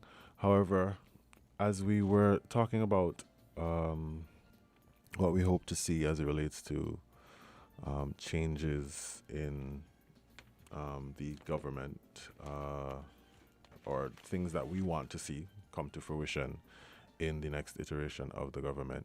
We were speaking of electoral reform this morning, boundaries, electronic voting, mail-in, early voting, that type of situation. And then we had a caller who spoke of having certain things as it relates to the human element and the family element involved in policy making and decision making processes. He brought up the needs of children as it relates to both parents, or if it's a single parent household, that parent working a full-time job and having to tend with their children and their children's schedule as it relates to school, or if they're ill and that kind of thing, trying to navigate the world of being a parent and a career-driven individual. He also suggested two things, the implementation of two things based on some policies that were made in European countries where they have a 4-day work week, as well as extended vacation to help with burnout, which is a very real issue in the young people, or in careers, in people who are passionate about their careers.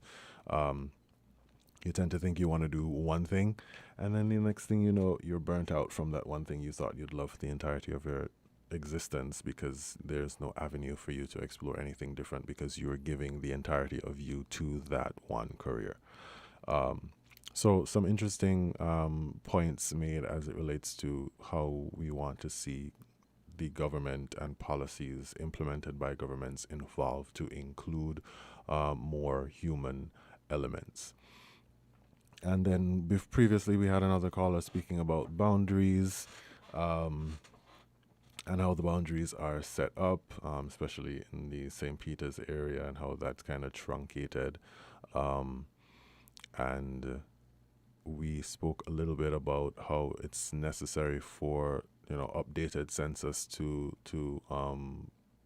kind of help with figuring out where these political boundaries lie. But even in that regard, there are certain things that aren't going to be perfect. There's not anyone that's going to accept change. Well, everyone isn't going to accept change fully. It comes with its rough patches. So implementing new boundaries based on population density and changing the boundaries every time the density of a population shifts might not be an easy to swallow idea for people involved in politics and understanding how politics works. So those were just some of the ideas that we were speaking of this morning as it relates to things that we want to see differently, things that we might want to see changed, things to consider for the next government going in. As we know, we are on the heels of a next general election, and many are of the opinion that that general election will be one that is very tricky. We this evening should have a full slate of candidates from the People's Labour Party, the newest party on St. Kitts. PAM, People's Action Movement, they launched their final of the 8 candidates last evening. The St. Kitts Nevis Labour Party had already launched their candidates earlier in April. On Nevis, we have the Concerned Citizens Movement and the Nevis Reformation Party who launched their candidates as well. And I think there was another party on Nevis, the Moral Restoration Movement. If I'm mistaken, someone can call in and correct me, but I think that is also a party that is contending for the elections as well. So we expect that the next general election will be quite interesting to see, because the unity construct that was in government for the last 7 years will no longer be an option for us. The new dispensation with the partnership between PAM and CCM that has been publicly spoken to by both sides of both parties involved, they have basically said that they are a coalition, so they are working together to get into the next administration. The People's Labour Party will be fighting for their seat at the table, as will the St. Kitts Nevis Labour Party, who has been in opposition for the last 7 years. So I look forward to, well, can't say that I look forward to it, but who knows, maybe positive change will occur after we go through this tricky situation in St. Kitts Nevis history. Many are expecting the election date to be called this evening during the launch of the People's Labour Party, the People's Labour Party's launch this evening. But that is left to be seen on whether that will come to fruition or not. But the assumption is the date should be called, especially after a few non-government organization, churches, the Chamber of Industry and Commerce, and the St. Kitts Bar Association wrote a letter to Dr. Harris, the Prime Minister, urging him to call the elections and to adhere to a code of conduct in the Federation during this election period, so not to, cause any unnecessary chaos. From what I understand, 2 parties so far have signed the code of conduct that was suggested by the NGOs, and I think that they're supposed to all have signed by Monday, based on the information I have. So we'll look out for more information on that, on whether the parties have agreed to sign. If anyone has any opinions on the code of conduct and what that means for this election period, or any other views that they want to speak on as it relates to what they're looking forward to from the next government, we want to hear from the people as it relates to what's important to them. What do you want to see? What do you hope the next administration will look towards as it relates to building out and developing the Federation of St. Kitts and Nevis? We're going to take a short break and be back with Inside the News here on WINNFM 98.9.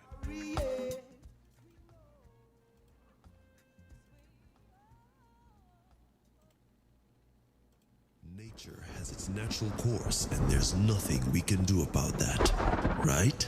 Well, you're wrong. Let TDC Insurance help you when nature strikes by rebuilding your damaged property and getting you back on your feet in no time. This is why you need to ensure your property investment is fully covered with insurance from TDCIC. We've got your back. Visit us on the corner of West Independence Square Street and Bank Street. TDC Insurance Company, guaranteeing you peace of mind.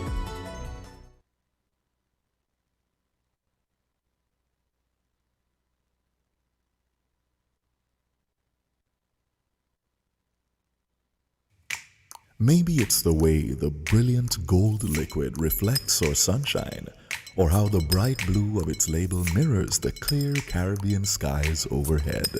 Maybe it's the fresh, crisp taste of this beastly cold beer on a scorching hot day. Maybe it's even the way it brings us all together. But one thing is for sure, Carib is very much a part of who we are wherever we're from in the Caribbean. Carib, it's the way we play. Drink responsibly. People make the world go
And we're back with Inside the News here on WINNFM 98.9. You're joining me, Kevon Brown, for this Saturday, June 18th edition of Inside the News.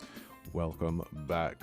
The phone lines are open, 466-0989, 662-0989, or 762-0989 to air your opinions, your concerns. What do you want to see coming out of the next administration? One of the things that we've been speaking about internally here at WINNFM has been the Freedom of Information legislation that was passed in 2018 but has not been enacted.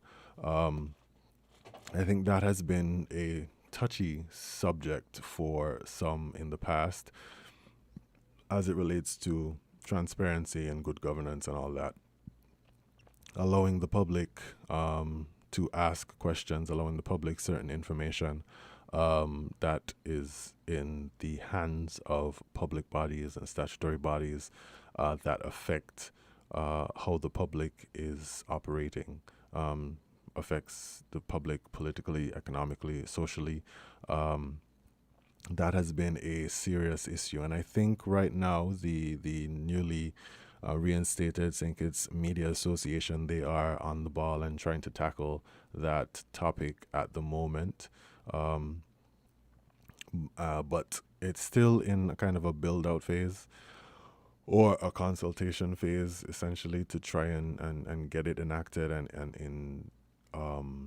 in the media workspace and in general public. I think that the Media Association will have some work ahead of them in relation to that. That might be a slow process, though, because as you know, in the Legal Affairs Ministry, or in the DPP's office at least, they recently lost 3 of their crown counsels. So that might slow down any movements in relations to any amendments to any new any existing acts, and implementing them, especially since we have a new government that needs to be put in. So any of those changes would have to be made after the new government comes in. So that's another topic that has been touched on. The freedom of course, we've heard about the Integrity in Life Commission and the Integrity in Life legislation. That has been another touchy area where people are trying to say that it should be enacted, it should be operationalized. There was a commission at one point, but there were contentious views on the effectiveness of that commission, what it does, what it's supposed to do, etc., etc. Other views that have touched on the conversation that I've been listening to and that people have been talking to me about relates to sports tourism. Trying to build out the sports tourism or the sports sector in St. Kitts and Nevis to not just appeal locally, but to appeal regionally and internationally. Our local teams as well as our facilities here to bring in people to our stadiums, to our grounds, to our fields, to have official games, training. I know there's been talk about an athletics academy. So I think that is another area that people are really invested in, a sports tourism centric kind of move to build out or help build out the tourism sector. So not just for regular visitors or whatever the case is, but for sports tourism, sports specifically. And we've also heard about medical tourism, people coming here, but that of course would need a huge overhaul of the medical system or the medical sector in the medical industry in St. Kitts and Nevis to actually get people to come here for medical services specifically. We know that the JNF General Hospital was supposed to get some updates, either a new building or something to add on to their infrastructure, their capabilities, to build out their capacity. That, however, unfortunately has not started as yet. So that is another hope that we can build out the medical industry here in St. Kitts and Nevis to not just appeal more to locals, but to appeal to people outside who would want to come here for reliable medical services. And one of my personal opinions on what I hope to see come out of the next government is a serious look at the education system in St. Kitts and Nevis. That has always been a touchy issue for me because I feel that there are some restrictions in what the young ones are doing as it relates to the curriculum offered in schools, starting all the way back to primary school and that sort of thing. But that's just my own personal opinion. I feel that in this more globalized economy, especially with the amount of different ethnicities that exist in St. Kitts and Nevis, I think starting a second language should be done earlier. We have a lot of Spanish speakers in St. Kitts and Nevis. We even have persons who speak Taiwanese from the amount of individuals that come here from Taiwan through our relationship in that regard. So I think starting our children off earlier as it relates to being bilingual or maybe even trilingual would not just help with the integration of the different ethnicities that come here in St. Kitts and Nevis, but to help our young people grow into more marketable, globally and regionally, marketable adults in whatever career or whatever fields they want to get into. I think that is something that should be introduced across the board.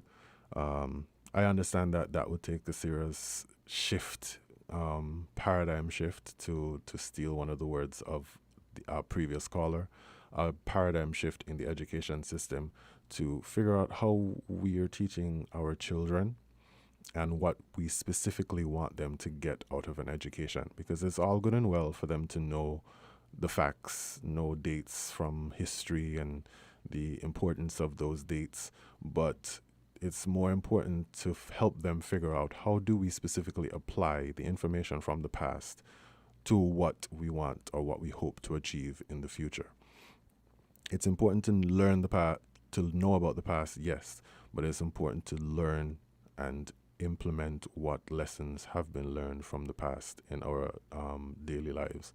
So I think a little bit of more robust look, not necessarily to give the children more work to do, but cater the education system to help them figure out exactly what they're good at, and how to help them blossom that talent, that gift, without, relying too heavily on, regular standardized tests that we know everybody don't test the same.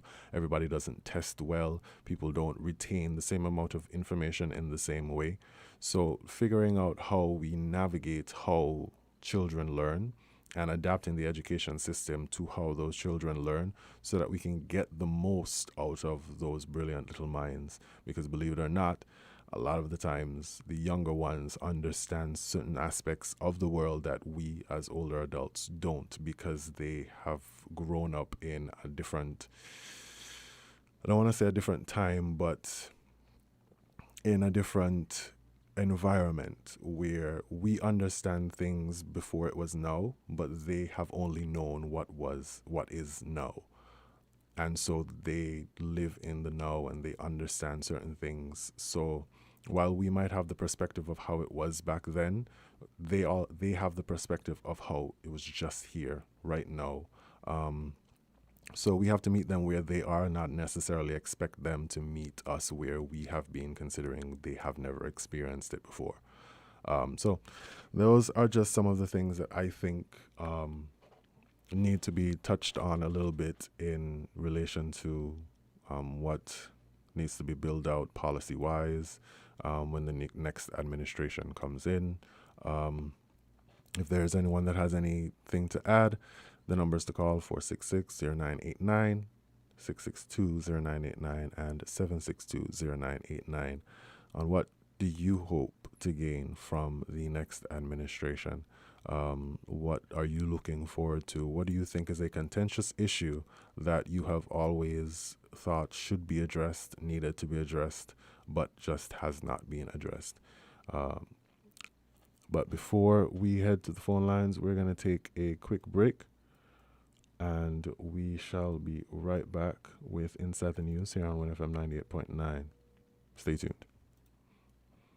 Financial services, we're here for you to help you make your dreams come true. Whether your needs are big or small, we'll support you with it all. TDC Financial Services, we are strong. TDC Financial Services, this is where you belong. TDC Financial Services, where money is made easy.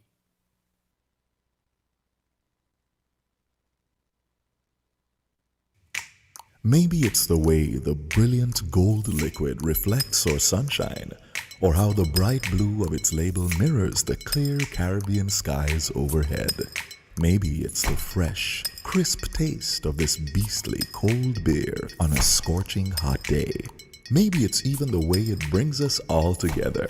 But one thing is for sure, Carib is very much a part of who we are wherever we're from in the Caribbean. Carib. It's the way we play. Drink responsibly.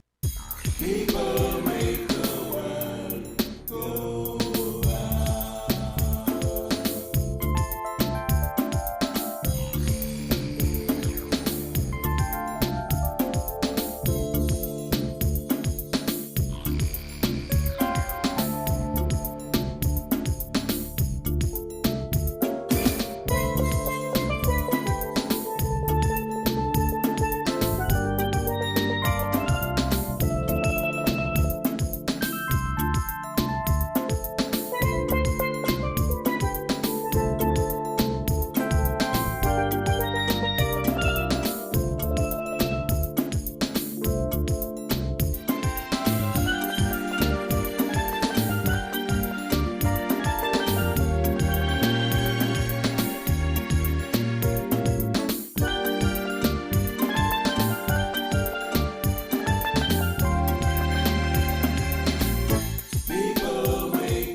And welcome back to Inside the News here on WINFM 98.9. I'm your host this afternoon, Kevon Brown.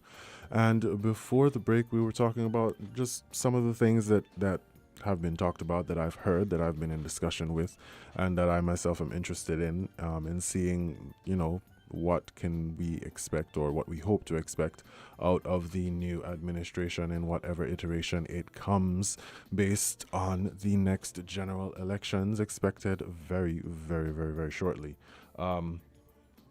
Another concern has been, recently we're in a drought, and we've heard that there's going to be some water interruption for the for the foreseeable future of this drought in 3 areas. I think the 3 areas are Sadler's, Keon, and was it Bastyr? Where there's going to be some water interruptions because of the drought situation that we're in, and that has also been another issue that's been, on the minds of individuals. People of Keon have been crying out about the water issue for years. For as long as I can remember, that has been an issue. And according to the water department, they are looking for new wells to supplement the issue, because most of our supply comes from, our water supply, comes from rain. And as we are in a drought, we can't really be expecting a substantial amount of rain anytime soon to, help deal with that issue. But the implementation of water conservation, and I think we spoke about this previously as well, the implementation of water preservation efforts to be implemented in homes, like cisterns, water catchment devices, water conservation appliances, specifically for toilets and washing machines, but that not being adapted ideology, or a recently adapted basically idea for consumers who, might be interested in water conservation efforts. They're not popularly known. We're talking about issues, things that we want to see addressed. Yulana has joined back with me this afternoon, so I'm catching her up. I was talking about, things that I want to see, and I was just speaking with Sharon during the break, and she mentioned the water issues, where 3 places in St. Kitts are experiencing water disruption during, I think it's from it's 8 in the afternoon to 5 in the morning. Or 8 in the night, sorry. 8 in the night, 8 p.m. to 5 a.m. a.m. That's Bastyr, Sadler's, and Keon. Right. So I was speaking about, we want to see, maybe the implementation of cisterns in the building code. I know that recently Cromwell Williams, I think, the water engineer at the water department, he reported to the cabinet that he thinks it's time for St. Kitts and Nevis to turn to desalination. Yes, he did. So I would like to see that happen. I'd like to see that as an option, because water is life. It's the most sensible option anyway. We do have a lot of it around. We have a significant amount of water around us. That is true. For salt water desalination. to be converted into fresh water. Right, fresh water. And it doesn't have to turn necessarily into drinking water right away, but it could be used for a lot of the other chores that we, for the garden, for farming, irrigation, for washing your vehicle, water for your washing machine, your toilet. So it takes up a lot of the water usage for those big, kind of chore areas. And you could use your mountain water, your rainwater, the for water your you're cooking accustomed and for drinking. Your cooking and drinking. Before desalination is completely implemented, after it improves and whatnot. So that is one thing I think was a good point that was raised, that we need to seriously look at how we deal with water, as well as agriculture. That's also a big one. Food sustainability, reducing our food import bill, making sure that if another pandemic situation hits or a natural disaster hits, that we can feed, or we the people of St. Kitts and Nevis can feed ourselves without relying on the help of outside forces, because who knows how hard a natural disaster or another pandemic might hit someone else that we might have been dependent on. That's So, true. Yeah. We have been seeing, instead of waiting until something happened to talk about it. And then when everything seems to be okay, then we stop talking about it. And then when something happens again, we talk about it. That was an issue I had in 2020 because, in 2020, that was the start of the pandemic. The full impact, because it technically started in 2019. But the full impact was in 2020, and we heard talk about, the need to build out agriculture for our own sustainability, for our food security, that sort of thing. And I myself have not seen that we could feed ourselves yet. Neither do I. It's just a lot of talk, but I don't see it. I'm not suggesting that it could happen in the 2-year span that we've had since the pandemic started. I'm not saying that. But what moves have been made? But with what we have now, how much of the population can feed itself? That's true. That's true. That is what I would like to see. I would like to see some actual build out of the agriculture sector. Make it sexy, because it is sexy. Food is sexy. And being able to feed yourself, I think is incredibly important. Yes. We have a caller. Caller, you're live on Inside the News. Good afternoon. Good afternoon. Good afternoon, caller. Welcome. Yes. Thank you very much. I just want to make a couple of quick contributions, hopefully, to your program. Yes, go ahead. If I were to start off with what's happening, the question I would have to ask, when you said the way forward with the new administration that comes into being, my question on that is, are the political parties themselves addressing those specific things that you talk about? It's all good for us to say when they get in, what are they going to do? But are they presently attempting to address those situations? Because my feeling is that so much emphasis is right now placed on getting all 8, in the case of St. Kitts, each party is vying to make sure that they have all 8 candidates. To me, it's better you have 4 candidates, and those 4 candidates are zeroed in on what they want to do, than 8 candidates with all they're saying is, we are going to win. To me, that is a sign that we're not going to be doing anything different, irrespective of who goes in. And so one of the questions stemming from that is, are the manifestos, and I don't know if they have them out yet, or if you're going to have them, are the manifestos plans? Meaning, a lot of times we hear what he's going to do in first 100 days, this magic number. But what is going to be done in day number 10? That is what I'm talking about in terms of plan now. The politicians, and I'm talking about everyone, because we expect these super leaders now to come up and have the answers to every single thing. So, for example, I would want to know the guy in number 3. How is he going to impact his constituency? Because I think one of the problems that we are running away from for 38 plus years is that our constitution is something that has not worked in our best interest. Because the present scenario is that we are now vying and saying, oh, who is the best person to lead St. Kitts? And we don't elect a leader.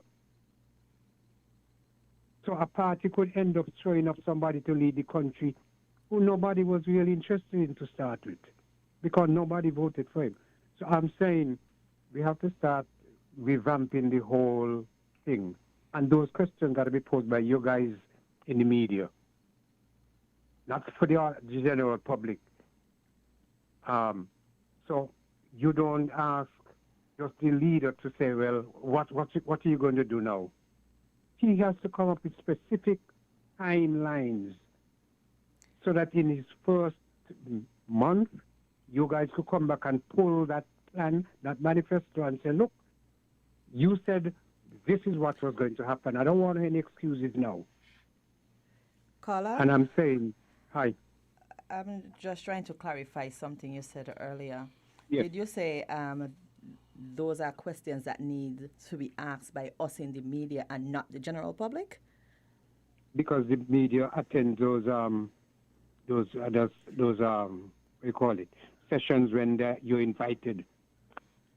Okay, so with an election coming and they're now in campaign mode, don't you think those are questions that the common man in the general public should ask? The common man doesn't go, for example, for example, the common man won't have a chance, say, tonight in the launch.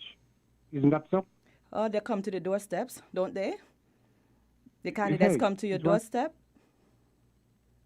What I'm saying, I agree with you. Oh, okay. But those don't get general, they don't get eared. The politician, when they come to me or you, it's just home, private. Okay? They will just say, okay, this guy is a bit, I can't spend more than 10 minutes with him because I'm not going to get his vote anyway, so thanks for entertaining me, and he goes. Okay. He's more interested to get those people who would say, yes, I'm going to give you my vote. Okay. I'm saying... I understand now. I agree with you. Eh? Yes. But I'm saying... I understand what you're saying, too. The hard questions have to be asked by you guys. Not giving the person a 10-15 minute to rant and rave and sidetrack, as they often do successfully, and then you come with so many other questions that you don't follow up with what the answer he gives, and so that cycle is repeated over and over and over. For example, when I talk about the Constitution,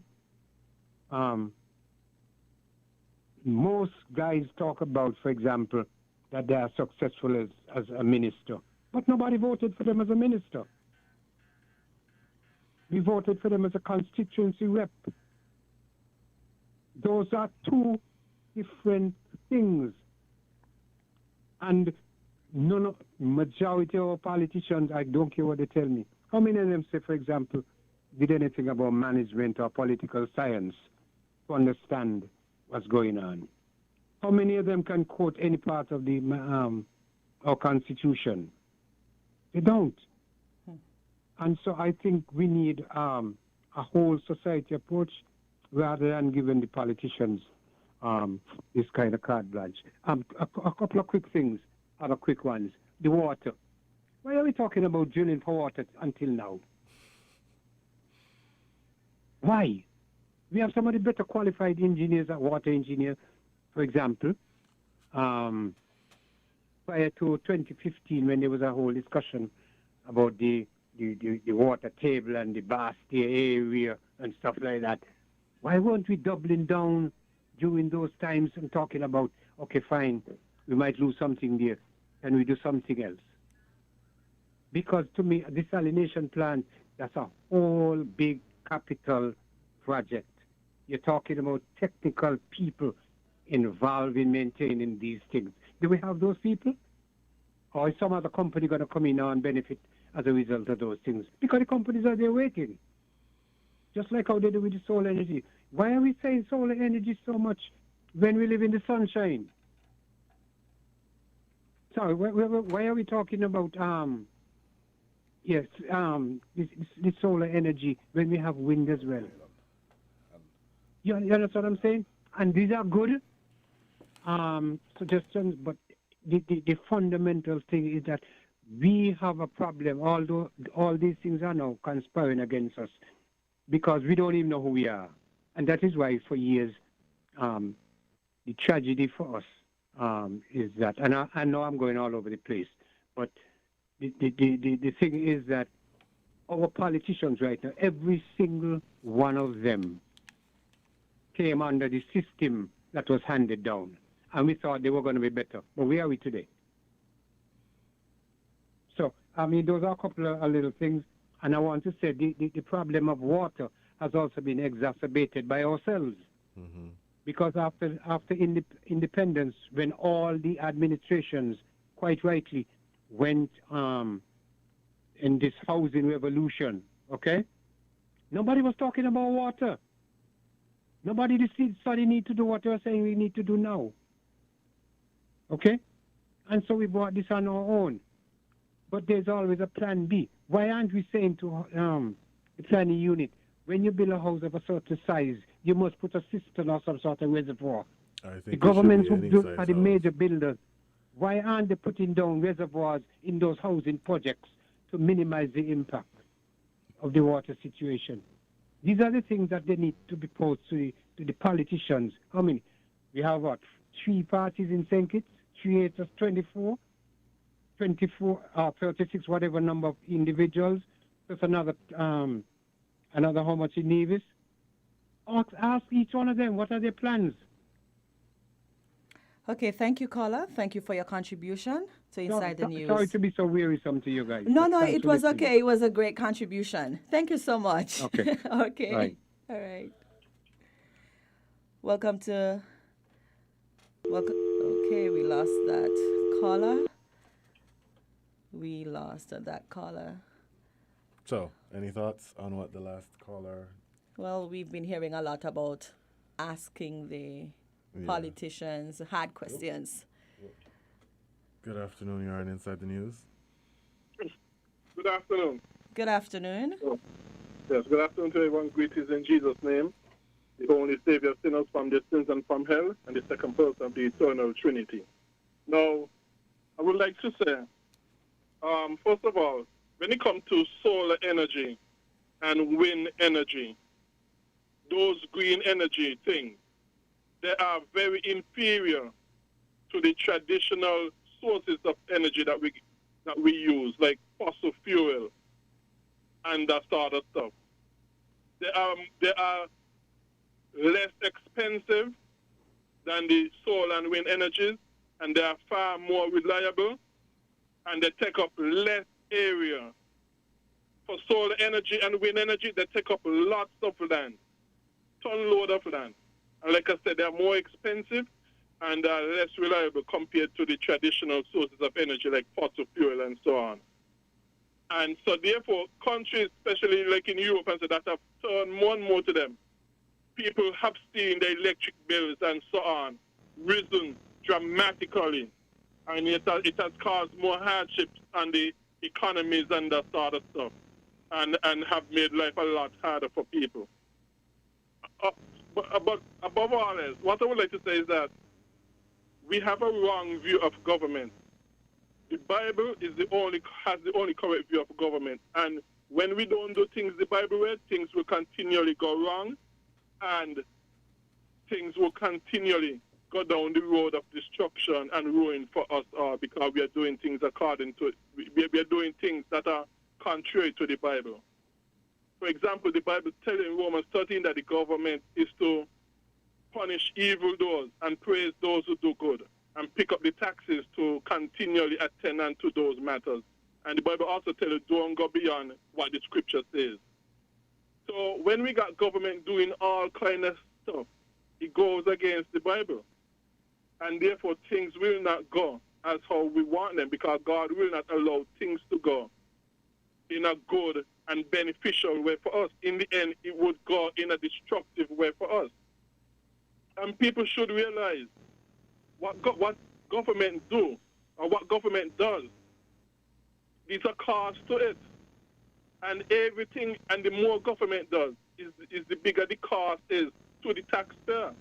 And sooner or later, the government would have to raise the taxes accordingly to meet those costs that the government is incurring to do this and to do that and to do everything the people want it to do. But somehow we think that when government do these things, it's not a cost. It is a cost. And the government had to recoup the money and the expenses. And only one way ultimately come from the taxpayer. And the government would have to raise taxes. And when the government do that, it's bad for the economy. It's bad for the standard of living. It raises the cost of living. It increased unemployment and so on. And it increased the closure of businesses and so on when government raises taxes to recoup or to get back the money that it is needed to finance what it is doing. And so people have to realize that this is the way it goes, and therefore, when like I said and I always say, based upon the Bible, when we don't do things according to the Bible, things would always go negatively and destructively for us. And we have government doing too much things, way too much, and it is a cost to us all. Okay. The better way to go is, and the biblical way to go is through free market capitalism, where at least taxes are decreasing and decreasing regularly over time, and thus making everything cheaper for us and making it easier and easier for the private sector to do most of these things that government is now presently doing.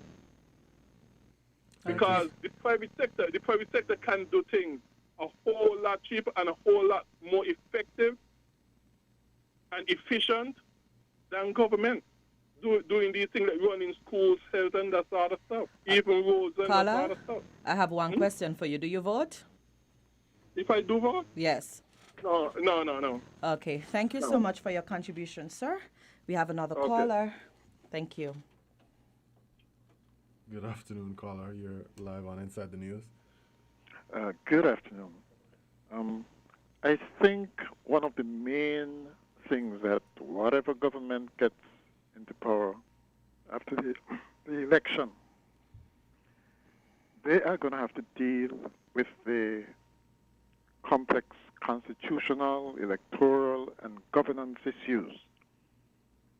We are here 2 years after we've had a last general election.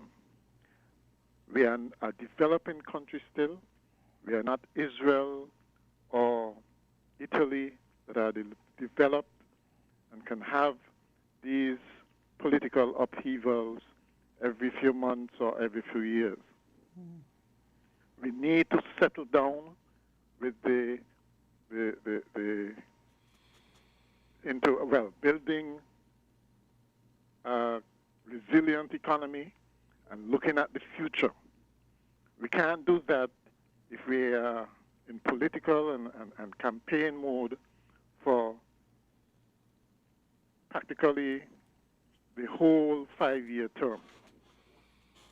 Okay, and so whichever government comes to power, I think the priority should be to deal with the governance issues that are responsible for the mess that we are in right now. I think that should take priority. And it's not going to take a long time to deal with. We just have to make the necessary changes to our constitution, how we operate, the systems that hold governments accountable, those sorts of things, and then settle down to building a country. Okay, whatever comes afterwards, and there are issues on health care and education and those issues, those big ticket items, but those must be done in an environment that is stable. And so the government that emerges, and hopefully it will be one that gets a clear mandate to make the necessary changes. Whatever government emerges must deal as a matter of priority with the governance issues so that we don't end up in the next 2 years doing the same thing over again. Okay, that's what I think. Thank you so much for your contribution, caller. What do you think? And I agree with him that we must take care of all those constitutional stuff first, and then I think education and health and everything will be better taken care of. I do agree. They must be done in a proper environment. I agree with that caller. Yeah, well, they would have to take an administration willing to go through the necessary constitutional reform. That brings us right back to the previous caller, well, 2 callers before, that was speaking about asking them the hard questions to see where their brain is at. We'll have our final call, Kevin. Welcome to Inside the News. Good afternoon. Yeah, good afternoon to this wonderful discussion you're all having here today. So I wanted to know, in the past, in 2015 and before that, we had crime and the national debt being two of the major issues. And two, they're no longer substantiated issues to say in the any election right now. How do you look at it in terms of the people who are responsible for eliminating those issues? Because when you look at it, those issues was not normal and was not easy to get rid of crime and the national debt and our GDP. That was almost 200%. So now we look at the situation with the people who are responsible for doing that and those who want to come in and those who are after public office. Because it's important we look at it like that situation because you have to prove that you're capable of getting things done and doing things. So I just wanted you all to feedback on that part and enjoy the discussion. Wonderful people. Thank you so much. Thanks to that caller. Your opinion? And I guess he had the same view as the caller before, much earlier, that was talking about capability and ensuring that we hold their feet to the fire, ask them tough questions, make sure they are capable of handling the real issues of the country. I think he was speaking more towards the capability of the people that made, the whole reduction in crime rate and the increase in or the decrease in our national debt and the increase in our GDP. I think he was alluding to the fact that people should consider who's capable of enacting the kind of change that we want to enact based on past examples. Yes. I think that is what the caller was alluding to. Yes. But as it relates to asking the tough questions, because I think that was a touchy one for you. Yeah. Well, I believe in asking tough questions, and for somebody who's a plain speaker and not afraid to, really express myself, I believe in asking tough questions. And everybody, any politician who comes in front of me, I don't think that they'll expect to get an easy time, an easy rollover. I'm going to ask the tough questions, and I think that's a call that a lot of people have been making, that we should ask tough questions. But I hope that the people who are saying ask tough questions will ask tough questions when the candidates come in front of them. I agree. It's all good and well to have the tough questions televised so that, it works towards accountability, because if they're asked tough questions in a televised setting, people can go back and rewatch and see what their response was. Right. And if there was a call to action in their response, there is accountability to that, to see, okay, so you say you're going to do this based on this tough question, you say you're going to provide this, or you say they're moving towards this. Is that the case? And then, it helps feed the accountability situation. But to rely solely on the media to just ask the tough questions, that's not the case. Yeah. The constituencies, the people, the masses, the people who put people in power need to ask tough questions. Whether it's in private, whether it's in public, whatever forum it is, you need to continually ask the questions, because the more they hear it in different areas, because they might think a journalist has a specific agenda, which is why they're asking that type of question. But if you're hearing it not just from a journalist, but from somebody who's working in government, but somebody who's working in a statutory body, somebody who's working in the private sector, somebody who's attending in your church, or somebody from your constituency, it'll hit a little bit harder because you're hearing the question from different people over and over, the same issue. And I think that would have a greater impact in moving towards, enacting some kind of change. And you know what I've seen too, Kevin? I've seen it where a candidate comes and they're speaking to an individual, and the individual making that candidate feel like, yeah, I agree with you, and yeah, I'll vote for you. I find that is happening a lot. I've seen it. No, don't give the candidate the impression like, yeah, I agree with everything that you are doing or your party is doing, and yes, I'm going to vote for you. Don't ever give them that assurance. Ask them the tough questions. Make them feel a little uncomfortable. Talk about the real issues and make them uncomfortable. I believe in making politicians uncomfortable. I don't think I would ever make any politician feel like, because if you make them feel comfortable, then complacency. Exactly. They're going to become complacent. So I think that is important, that we really ask tough questions. Not just media, but every single voter. Once those politicians come in front of us, we need to ask tough questions. I've engaged one already. I'm waiting for some others to come. Okay. Well, it's well past the hour. It's well past the 1:30 time that we normally end. So we're going to end the show here. We had a bunch of callers during the end of the program, but that's a normal thing. People normally wait until like the last 10 minutes to call in. But we appreciate those calls. We appreciate the contributions. We appreciate the perspective, because differing perspectives help a community grow and move forward or move upward, whichever direction you want to look at it. So we appreciate the calls, and we appreciate the listenership, the viewership on our social media platforms. Thank you to our loyal listeners and our loyal call-ins. We're talking about. And remember to wish our dads a happy Father's Day. See, I keep forgetting that tomorrow is Father's Day. Yeah, we usually forget Father's Day, but remember Mother's Day? It's a big time. I'm not going to delve into why I forgot that tomorrow's Father's Day, but that's a conversation for my therapist. Yes. But happy Father's Day to all of the fathers out there. Happy Father's Day to all of the men who aren't necessarily the biological fathers of whoever you're fathering, but to the men who step up to the plate and play the role of an authority figure, a father figure, a big brother figure, a positive male role model in the lives of the young people, young men, young women, and teach them the way in which they should grow. I think fathers play an instrumental role in helping children, and especially young boys. Helping to shape their lives. Helping to shape their children. lives, exactly.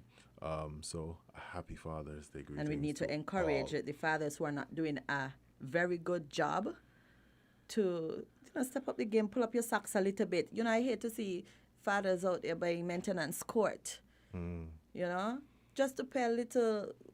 I could understand if you don't have a little money, but I find if you find money to go and buy something to do something that is wrong, then you should instead use that money to pay your child support, look after your child. Children sweet, Kevin.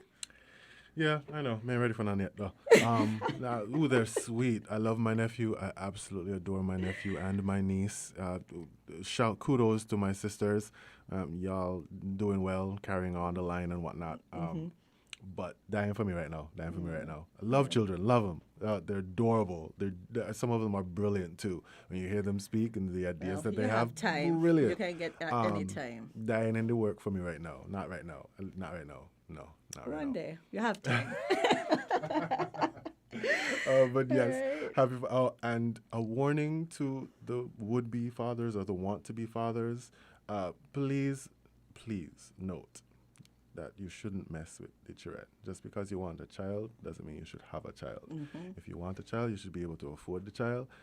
And I'm talking about financially, emotionally. The preparation is mentally, important. Yes. You have to be able to afford that child, because that child is now your responsibility. And they did not ask. They're more expensive now, eh? The child did not ask to be brought into the world. You and your partner made a decision to bring the child into the world, and so the child should not bear the consequences of you being unprepared of bringing that child into the world. That's just a little warning for anybody that's interested in being a father. Mm-hmm. Being a father is much more than just having a child. It's being there for the child in its entirety. Yes, and stepping in and not having the mothers doing everything. Being a father means taking care of the projects, the school projects, and carrying the children out for entertainment and go and buying their clothes. Mommy shouldn't have all of that to do. So, fathers needs to step in. Sometimes we feel like, okay, this is the role of a mother to go and carry the children to buy clothes and go to the school meetings. No, I love to see fathers at the school meetings and, graduations and stuff like that. I like to see fathers involved in those kind of events. So, happy Father's Day. Happy Saturday. Have a pleasant rest of your weekend to our loyal listeners. And to any new listeners, thank you for joining us. And we hope that we hear from you again next time. Yes. This has been Inside the News here on WINNFM 98.9. I have been one of your hosts, Kevon Brown, and I was joined with... Yolanda Weeks.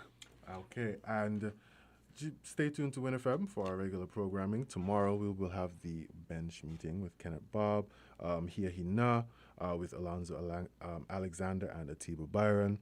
Just some of our programming that you can tune right back in to listen to here on WINNFM 98.9. Newscast at 6. Don't forget our newscast at 6, at midnight, at 7 a.m. tomorrow morning, and then our weekend review tomorrow evening, Sunday. Have a joyous weekend to all. Thank you so much for listening.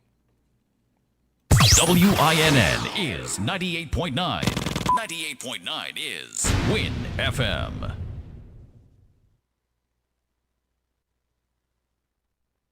Enjoy the convenience of getting all your documents in one place. At the TDC Copy and Print Center on 4th Street in Bastia,